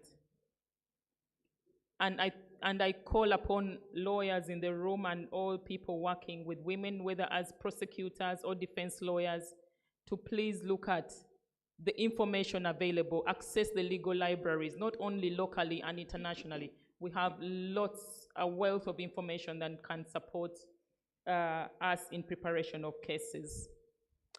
With those few remarks, I want to thank you all for listening to me. All right, thank you very much, Doreen. And I think you raise very, very important points, and especially having an open slate with regard to how you are dealing with persons on the death penalty. Let me bring in the people who keep them, actually. While they wait for that day, whether it ever comes to pass or not, you keep them around with you. And Assistant Commissioner, what is your own experience on dealing with these women facing the death penalty? And also looking at some of what could be the gender disparities in the death penalty services?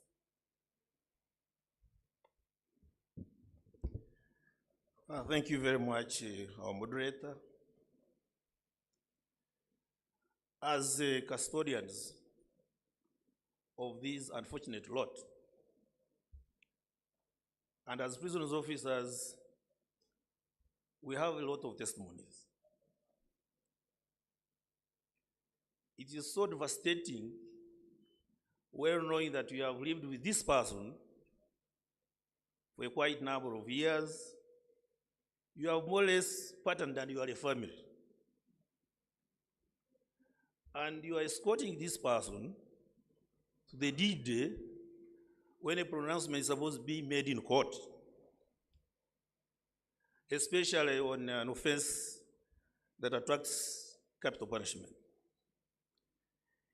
Even you, the escort, you are already haunted. We don't know what our colleagues on the other side, the state attorney and maybe the judicial officer, how they feel about it. But when you are in the courtroom, you feel the mood of death.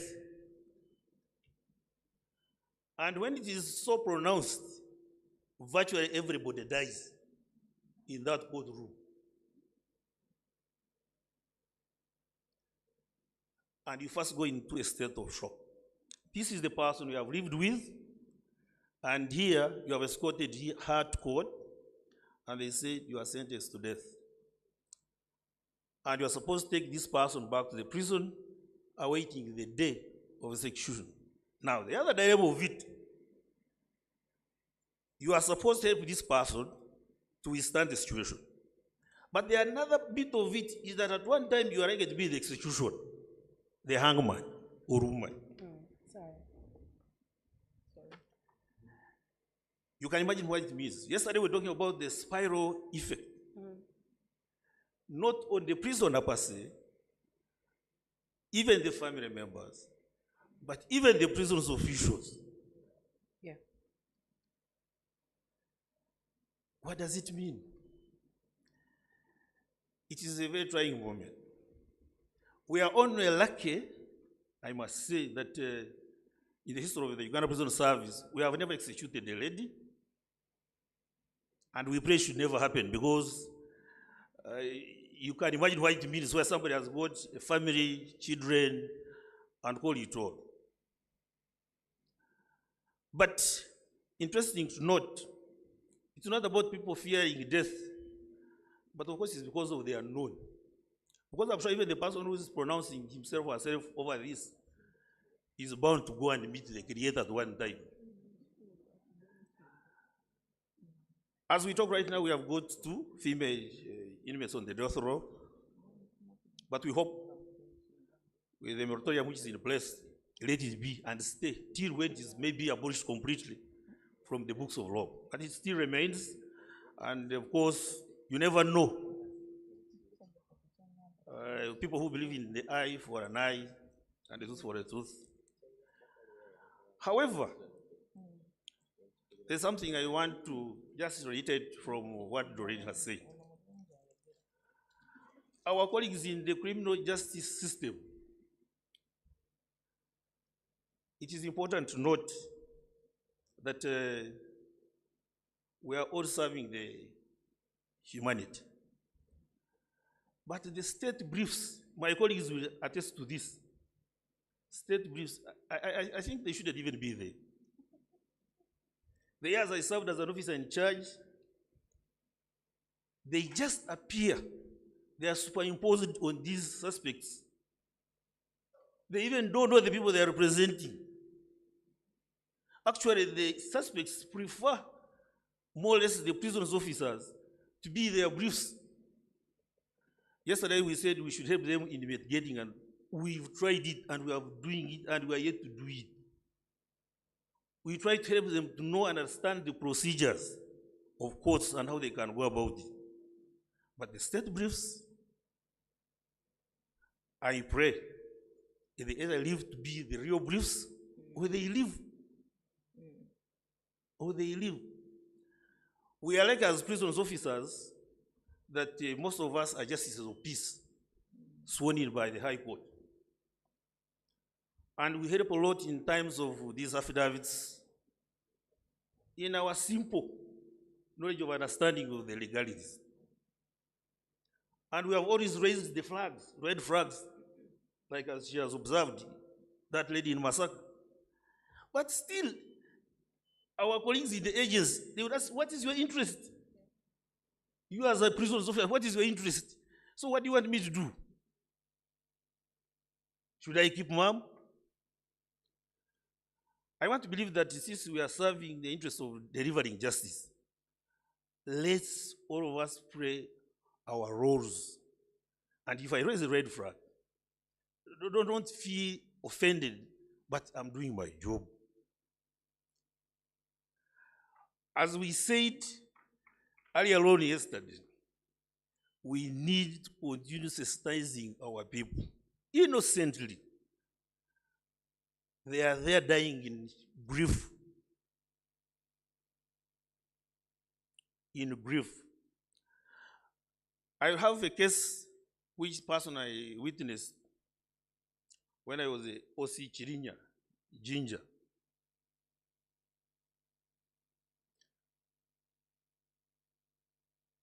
There was that case where there was a sacrifice of a child.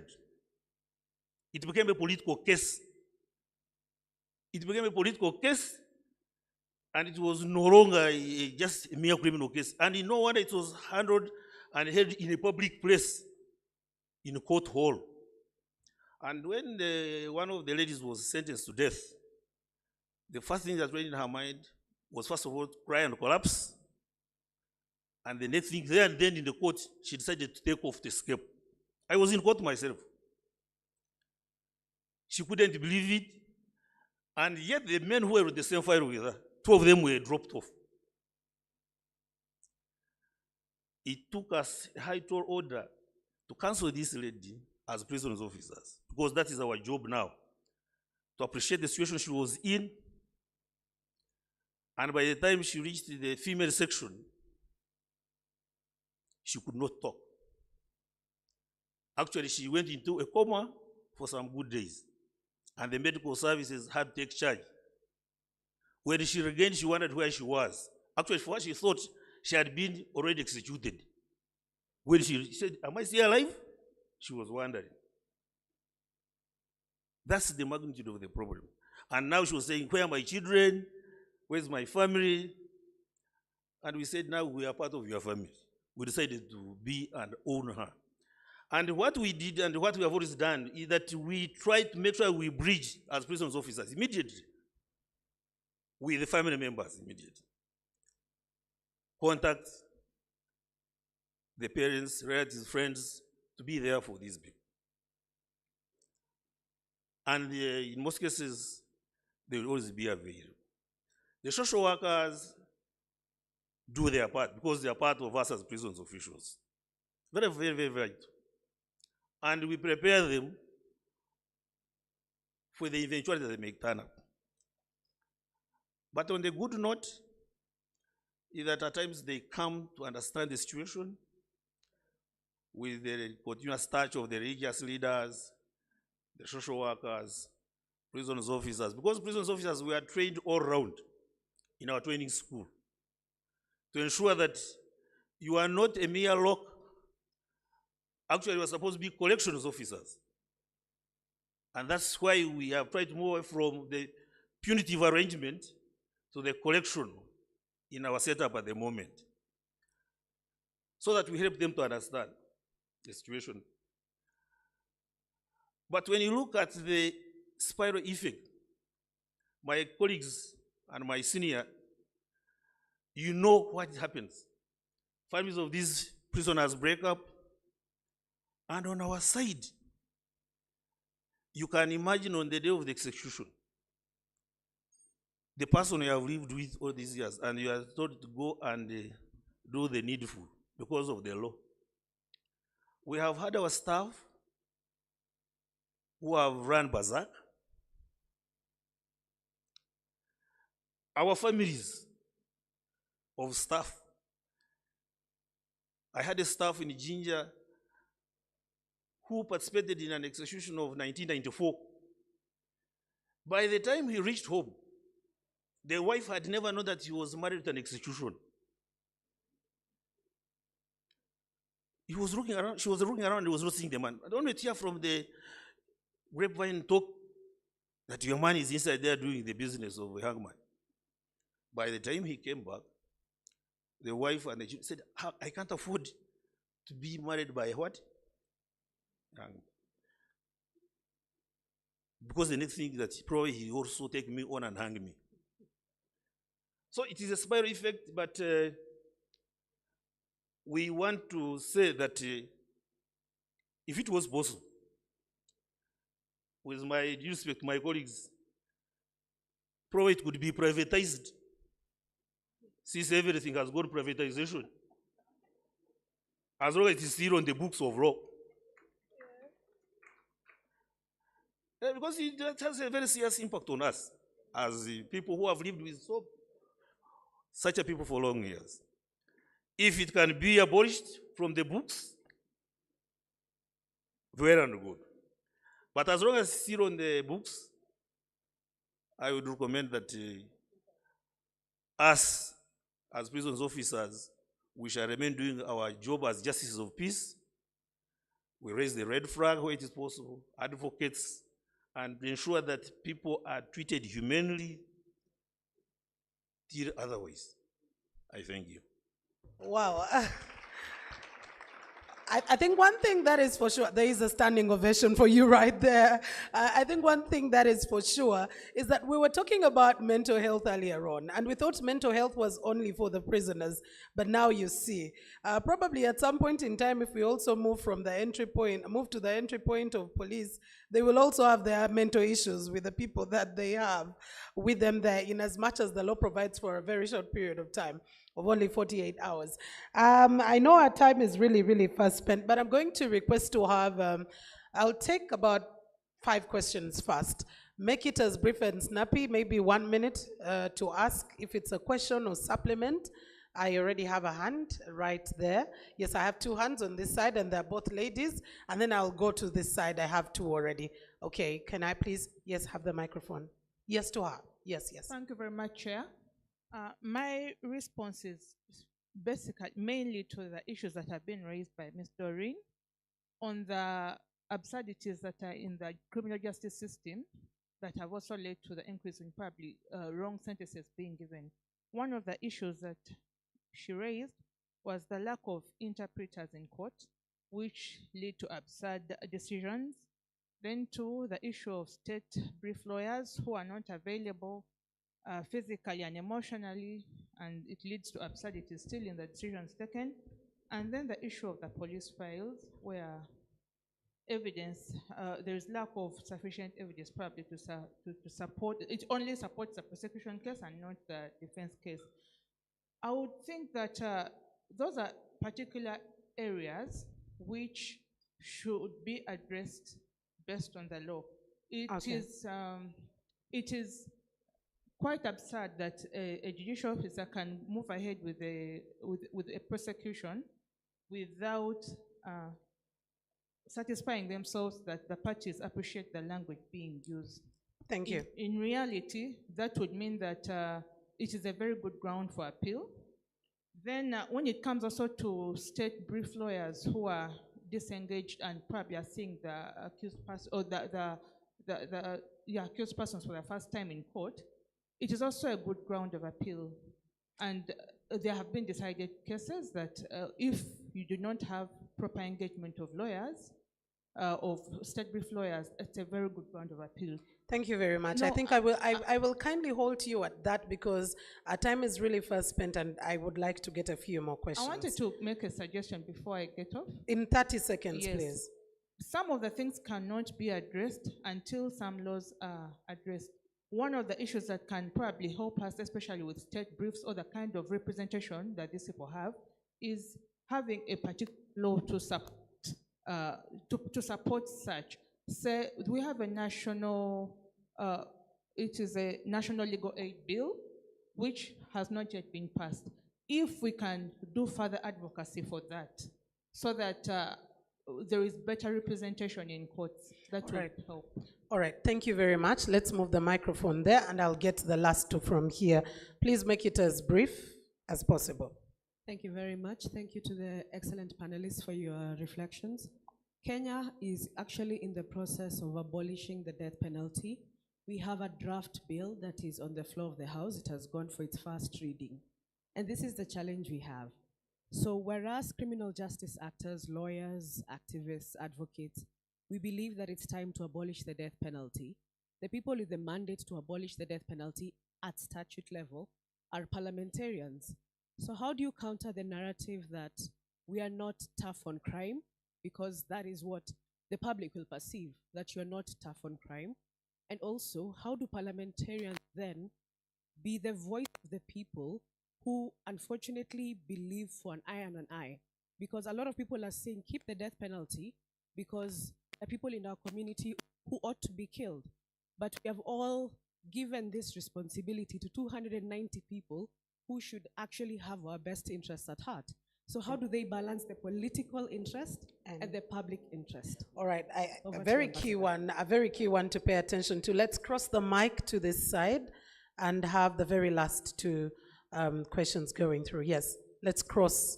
And I love that many of those are supplements, one of them, but there was a question on the balancing act, which is key. Yes. All right. Yes, Doctor.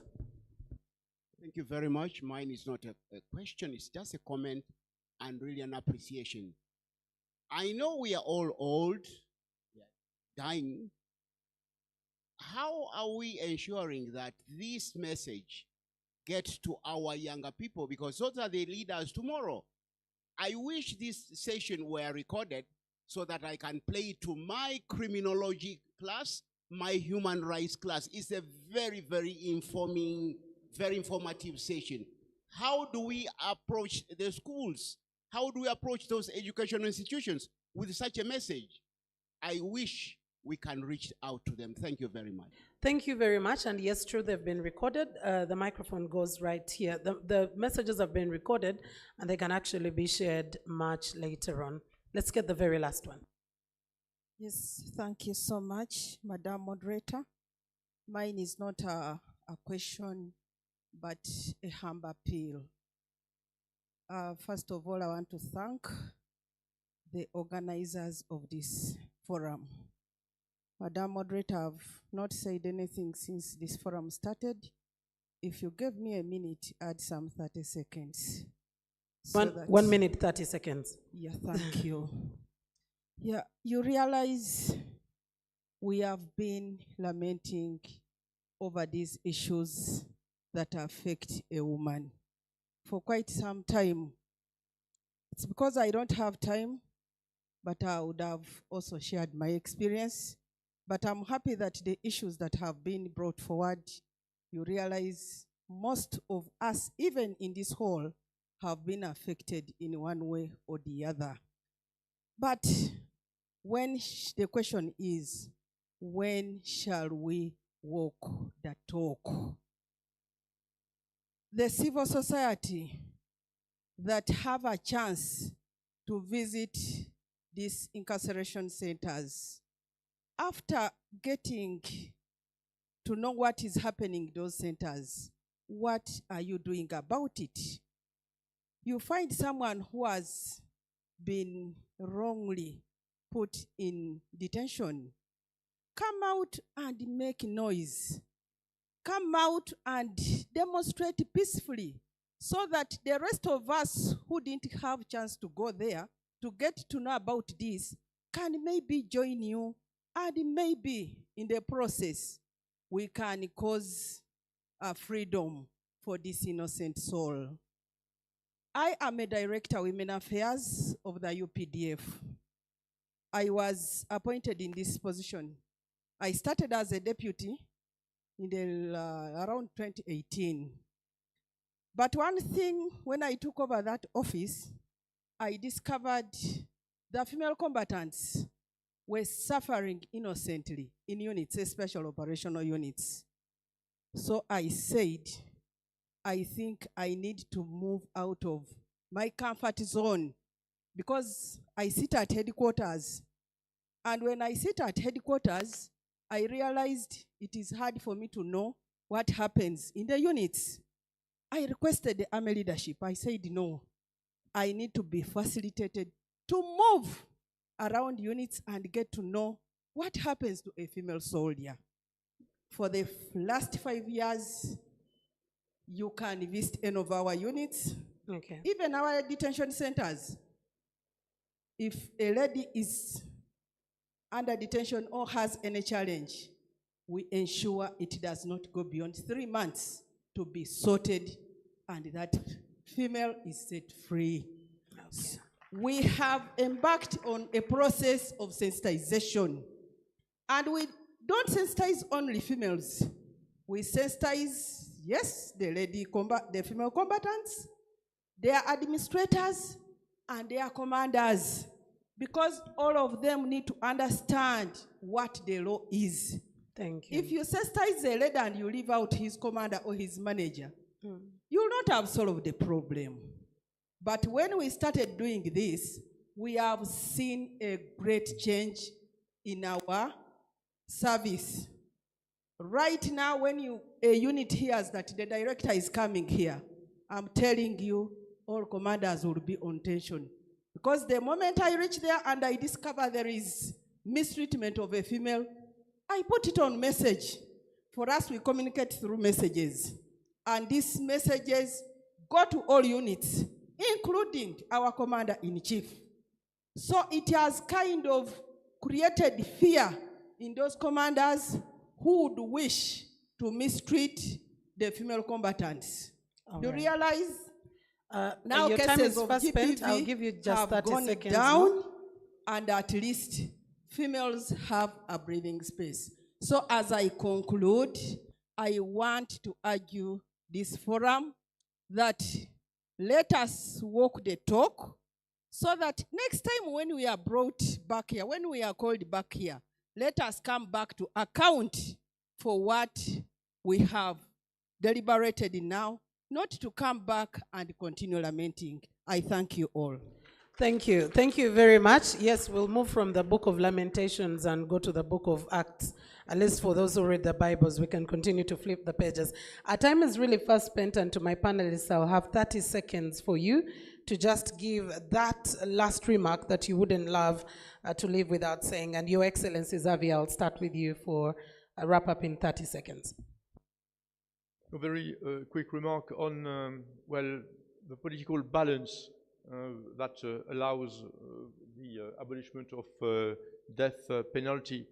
Well, returning to the case of my country, the bill on the abolishment of the death penalty was introduced by a left-wing government at a time when the center-right parties were relenting and resisting that idea. But still, when there was a vote, the leadership of the center-right party gave each MP the right to decide on the basis of his or her own assessment of the situation. Hence, that actually overwhelming majority in support of the bill.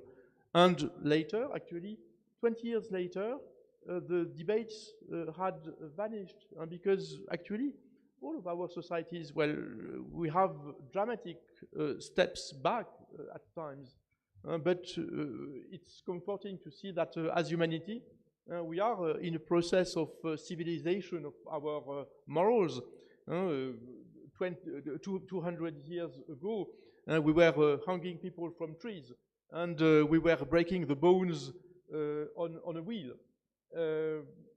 So it's a very long journey, but at times it takes courageous leaders to exert their sense of responsibility, moving away from the typical notion that indeed being in support of the death penalty is a way of being strong on crime. And actually, when it comes to Uganda, Uganda is in the middle because Uganda has moved as a society and as a country away from the notion that backing a death penalty is tantamount to being strong on crime, because it's not applied, and probably it's a shorter journey to abolishment than it was from the appliance of the penalty. All right, thank you very much, Your Excellency. We are on track and probably pretty soon. Mr. Musisi, 30 seconds for your wrap-up remarks. Very briefly, I want to emphasize what His Excellency has said regarding the issue of leadership. If you take it up from the Kenyan context, there's always a tendency by politicians to say that this is what the public wants. But in every sense where you need to move something, it takes leadership and bold leadership. We've seen most recently in Ghana when they had the legislation, there was no evidence that the society had moved into abolition, but it took bold leadership. Rwanda abolished the death penalty when it had just gone through a national catastrophe, where you would imagine that the tempers of the general public would be so high to call for the death sentence to anyone who is convicted. So it takes leadership, because the reverse would be that if the public decided to do the wrong thing, the leaders would follow. It's the other way around. Leaders should lead, and that's what's lacking in many of these debates. Just lastly and briefly, the issue of the legislation to support the practice is also very important. That whereas we have these judicial decisions, we always have the practice moratoriums, we can't undermine the importance of it being backed up by a statutory legislation. Thank you. Okay, thank you very much. Doreen, to you, finally in a few. Thank you. And to build on to what George has said, law should not stand in a vacuum. It is important for us to ensure that the laws we have, because we have many laws in Uganda, but the challenge is implementation of the laws. And change in relation to application of the death penalty and ensuring that only those deserving, for example, in a country such as this, may be sentenced. We need collective effort. At police level, investigations should be improved. For example, one of the women on death row at the moment, her file is missing. That is the role of the judiciary. How can the file be empty? So she's stuck. She gave a notice of appeal, but cannot actually appeal. In terms of the procedural burdens, we have handled several cases of women facing the death penalty, and mental health issues are major challenges. We need to embrace and welcome expert evidence. Psychiatrists are very important, and also remove procedural burdens. It is very unrealistic to request for 2 reports of psychiatrists in a country where we only have 75 psychiatrists. So it takes much longer for somebody actually to be released by the courts, because, for example, in Uganda, the requirement is that we should have 2 reports from psychiatrists. And getting access to those mental health experts is a challenge. So we need to remove procedural burdens. We need to work together and collectively to achieve the greater good. Thank you. Thank you very much. And to Commissioner Tumwebaze, I hope this wasn't as traumatizing as it is when you're in the courts of law, the discussion itself. Your last remarks. Thank you. As we await the total abolition of this death penalty, I want to implore each one of us to be seen doing something responsible to each other in terms of fairness in administering justice. It shouldn't be a ping pong, but all of us want and should work in unison, especially the unfortunate lot. In any case, we are all potentials. I rest my case. All the best. All right, thank you very much, ladies and gentlemen. A round of applause to my panel as I officially send them off. Thank you so much for sparing your time. And let's give them a round of applause as they get back. And at this as well, I will allow Senior Commissioner Frank Paine to take up the next session. Once again, let's give them a thunderous applause. It's been one of the most sensitive topics, and I think we cannot go beyond this. Distinguished delegates, the prison visit will take us about 20 kilometers from here. The prison gates close at exactly 3 p.m. So that means we must be out of this room for our lunch by 1, and by 1:30 we should be boarding our vehicles for the prison visit. As I do those announcements, we are very sorry for the last topic about the juveniles and justice, but the discussion can continue as we go for the visits.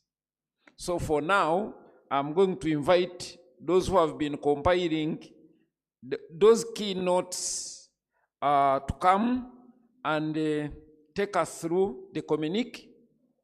We adopt it, and we shall have the Deputy Commissioner General of Prisons, Mr. Samuel Akena, with the closing remarks for this conference. Thank you for being wonderful people, and thank you for understanding that at least we have covered 99% of what we came here to do. Thank you very much.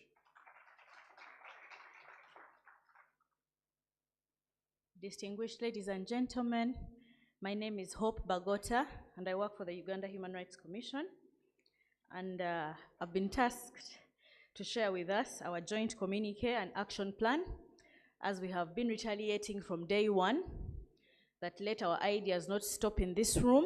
Let's go back, work within what we have as we desire or look towards greater change. So this is our joint action plan or communique for these 3 days that we've been here. I'll read it verbatively. Between 18th and 20th October 2023,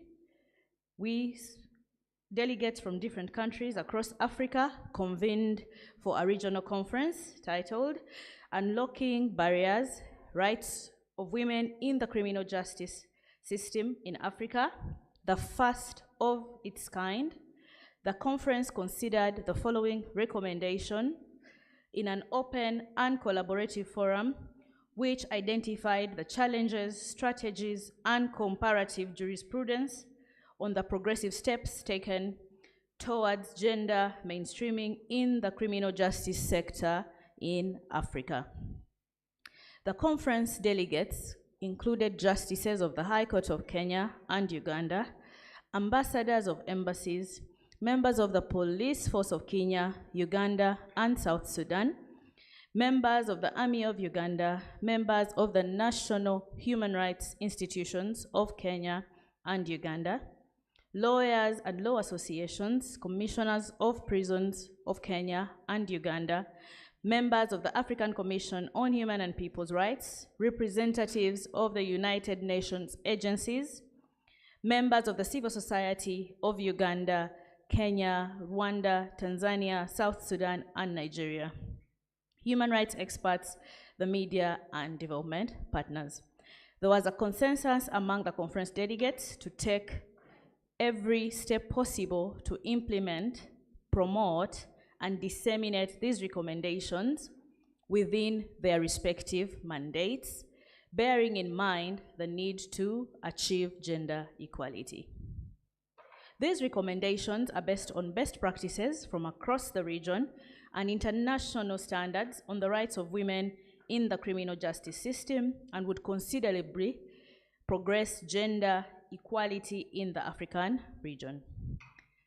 Number one, recognizing that the number of women in prisons in Africa has increased by over 100%, and mindful of the impact of imprisonment on women and their children, including with realizing their human rights, all stakeholders in the region should take all necessary steps to domesticate and implement the United Nations rules for the treatment of women prisoners and non-custodial measures for women offenders, the Bangkok Rules. This encourages states to reduce the use of imprisonment and prioritize gender-sensitive, non-custodial alternatives to imprisonment for women. Number 2, in recognition of the right to freedom from discrimination on the grounds of race, ethnic group, color, sex, language, religion, political or any other opinion, national and social origin, fortune, birth, or other status under Article 2 of the African Charter on Human and People's Rights, states should sensitize judicial actors on the intersectional forms of discrimination faced by women in conflict with the law and how discrimination may have affected the woman prior to her involvement with the criminal justice system. Number 3, in recognition of the right to a fair trial and the importance of quality of legal representation, states should take deliberate steps to recruit and assist competent lawyers to represent women in the justice system. Lawyers and prosecutors should be sensitized about the need for a gender-sensitive approach in cases involving female defendants. At all times, female victims and defendants in the African criminal justice system should be given full and unbiased information on justice processes and procedures, including on how and where to seek justice remedies that protect and promote the most fundamental rights. Number 4, recognizing that women in criminal justice systems as suspects, defendants, and prisoners face multifaceted forms of discrimination and violence, including gender-based violence, states should introduce mechanisms which will identify victims of violence, sexual, and gender-based violence among women in conflict with the law in order to identify and offer appropriate services, including psychosocial, medical, educational support during the imprisonment upon their release. In recognition of the multiple forms of violence suffered by the majority of women prior to their imprisonment, states should invest in training and recruitment of healthcare professionals, including mental health specialists, in key justice institutions to improve the quality of healthcare services for women before and after their imprisonment. Efforts should be made to ensure criminal justice processes are gender sensitive, including through the adoption and use of people-centered and human rights-based approaches. Number 5, in recognition of the high levels of illiteracy and unemployment among women in the criminal justice system, states should invest in rehabilitation and reintegration programs that empower women and facilitate their re-socialization upon release. Efforts should be made to avail a multidisciplinary approach, which is essential to offer the much-needed psychosocial assistance needed by women in detention upon their release.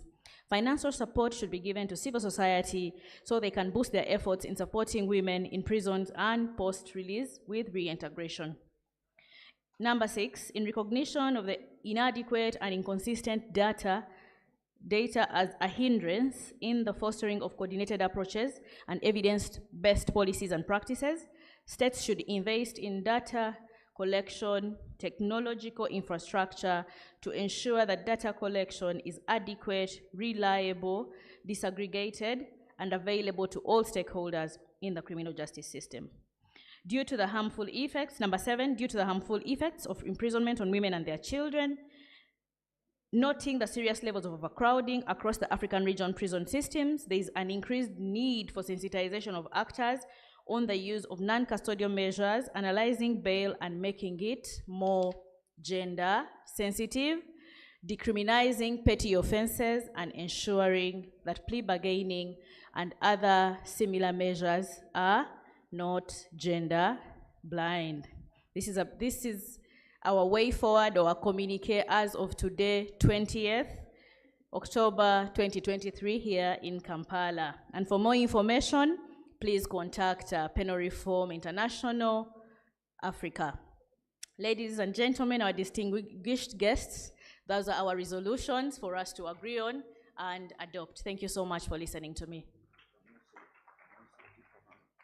I'd also like to announce the Twitter handle for Penal Reform International, which is at PRI in Africa.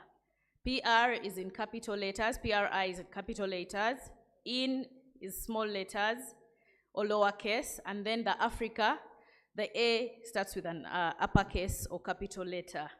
Thank you very much for listening to me, and I do believe that this is what we have agreed on, and you will adopt the same. Thank you so much. Let's put our hands together for her.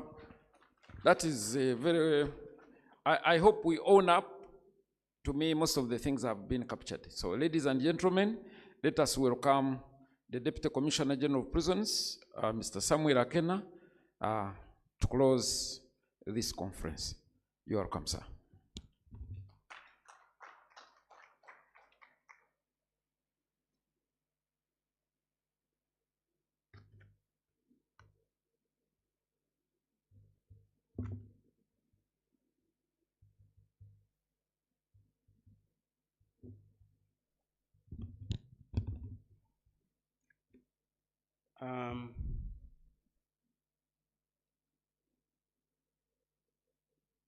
His Excellency, the Ambassador of French government in Kampala, apparently appears he has left. The UNODC officials, the Penal Reform International, the Uganda Human Rights Commission representatives, the United Kingdom of Netherlands Embassy in Kampala officials, my Lord the Justices, the Judiciary, the Office of the Director of Public Prosecutions, the Jailers Fraternity, the UPDF and the UPF, that is Uganda People's Defense Forces, Uganda Police Force, Uganda Prison Service, the different NGOs represented here, all the delegates from within and from outside Uganda in your different respective capacities, the press, ladies and gentlemen, good afternoon. Good afternoon. Yeah, thank you very much. My name is Akena Samuel. I'm the Deputy Commissioner General of Prisons. And mine is a very simple task. Just to come and say thank you very much for having accepted the invitation and participated in this very important conference. I feel honored and privileged to have been invited to come and close this event. On behalf of the Commissioner General of Prisons and Uganda Prison Service as a whole, we feel honored to have been part of this great event, hosting the regional conference on the rights, justice of the affected women. In the last 3 days, I was informed that you ran through very many important issues which affect women in the criminal justice system. And it will not help me to go through all of them. But we are grateful for all of you for the active participations, and we appreciate especially the UNODC, Penal Reform International, for having chosen Uganda, and in particular, Uganda Prison Service, to be the host for this conference. We don't take it for granted, because it is one thing to organize an event, and it is another thing altogether how people will respond. By your big turn up, I was told that up to 90% turn up. It was, and it is very encouraging for us. So thank you very much, all the delegates, that you came to Uganda to discuss important issues which affect the women prisoners across the region. I also want to thank this special privilege to thank the United Kingdom government of the Netherlands and the French embassy in Kampala for funding this very important conference. We look forward for any other future engagements. Uganda Prison Service remains open, and we always feel proud to be part of the regional, continental, and international corrections family. And your turn up here is a show that you have confidence in us, and through this very important conference, as it was outlined, key issues which we have agreed upon to work on to improve the welfare of the women prisoners and prisoners in general. I don't want to take a lot of time. It's a simple task, just to say thank you very much. Uganda is rated and is called the Pearl of Africa. The conference is coming to an end. We are going to have prisons visit, and thereafter, feel free and enjoy the sights and sounds of Kampala and Uganda where possible. And therefore, with these few remarks, once more I take this single honor and privilege to officially close this 3-day conference, the regional conference on the rights of justice-affected women. Thank you very much. God bless you all.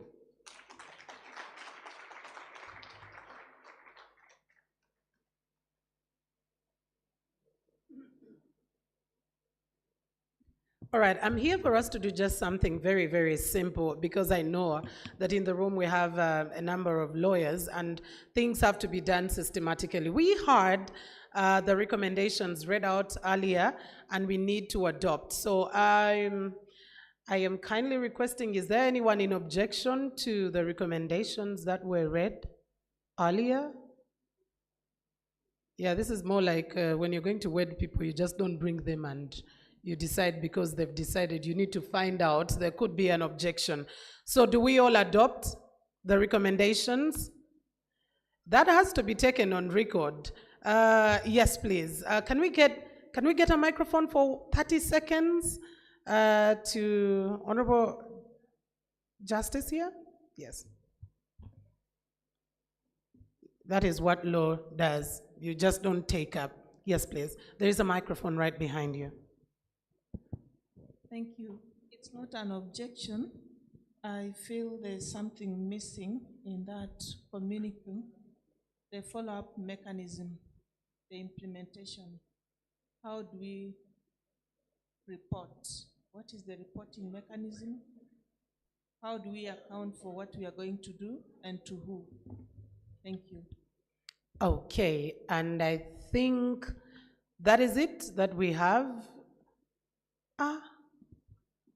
Remember, we have to go to prison, eh?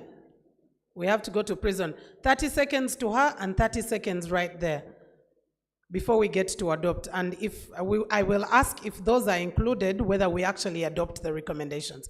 Yes, in 30 seconds.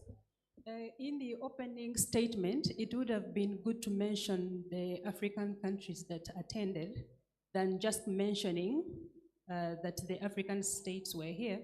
But if you could kindly mention those that were in attendance. Thank you. All right, thank you so much. I think in one of the recommendations, actually, they were mentioned. I did hear those being mentioned, but thank you so much. But I think our emphasis is on having it in the introduction. Okay, the final one. Thank you so much, but I think in the recommendations, we missed aspects focusing on the health of prisoners, whereby they were discussing about the silent epidemics, the mental health, but we didn't pick any recommendation from that side. Thank you. Okay, and I think that is it. We're going to make sure that we're going to add those immediately right here. But are we adopting with the addition of those? Are we adopting these recommendations? Do I hear some ayes and nays? Do I hear some ayes and nays? Okay, the ayes have it. I'm becoming a speaker now. You're making me a speaker, yeah? All right, I would like to invite Senior Commissioner Frank Paine back. But happy Mashujaa Day to all our Kenyan members who were here, and to you, Justice.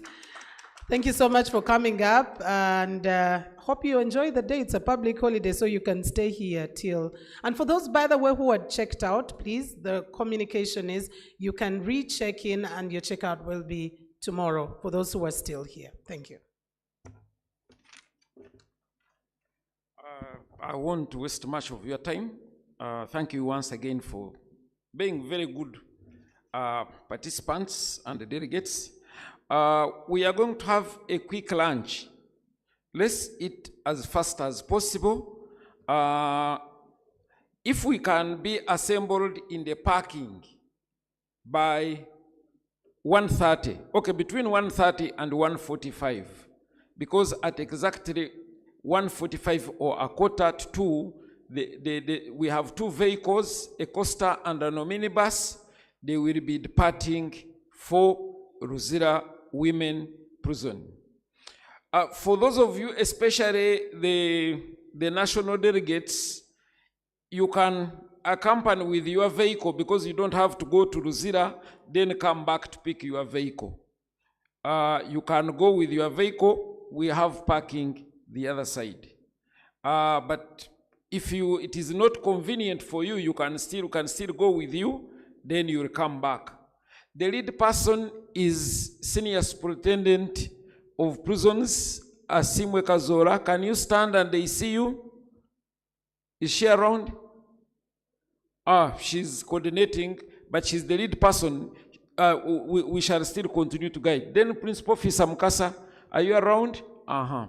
That young officer is one of the coordinators. We have two vehicles. They will go in one of them.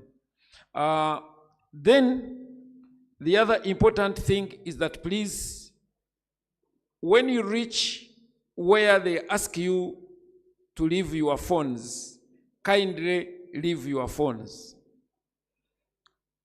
Journalists, the visit is for the delegates of the conference, not journalists to go and ask questions. So when they say leave everything at the point they leave you, please leave those things. Leave the phone, leave the cameras. We shall have the photographers to do the work. We ask for your cooperation. Prisoners are the most peaceful people, but remember, they remain prisoners. Mind your security and the security of others. Otherwise, you are welcome to Uganda Prison Service, and we hope the experience will benefit us as we do our activities. Let's quickly have a good lunch. Otherwise, I remain Frank Paine, Senior Commissioner of Prisons and Prisons spokesperson. And Mildred, thank you so much for being a wonderful co-moderator. See you again. Bye-bye.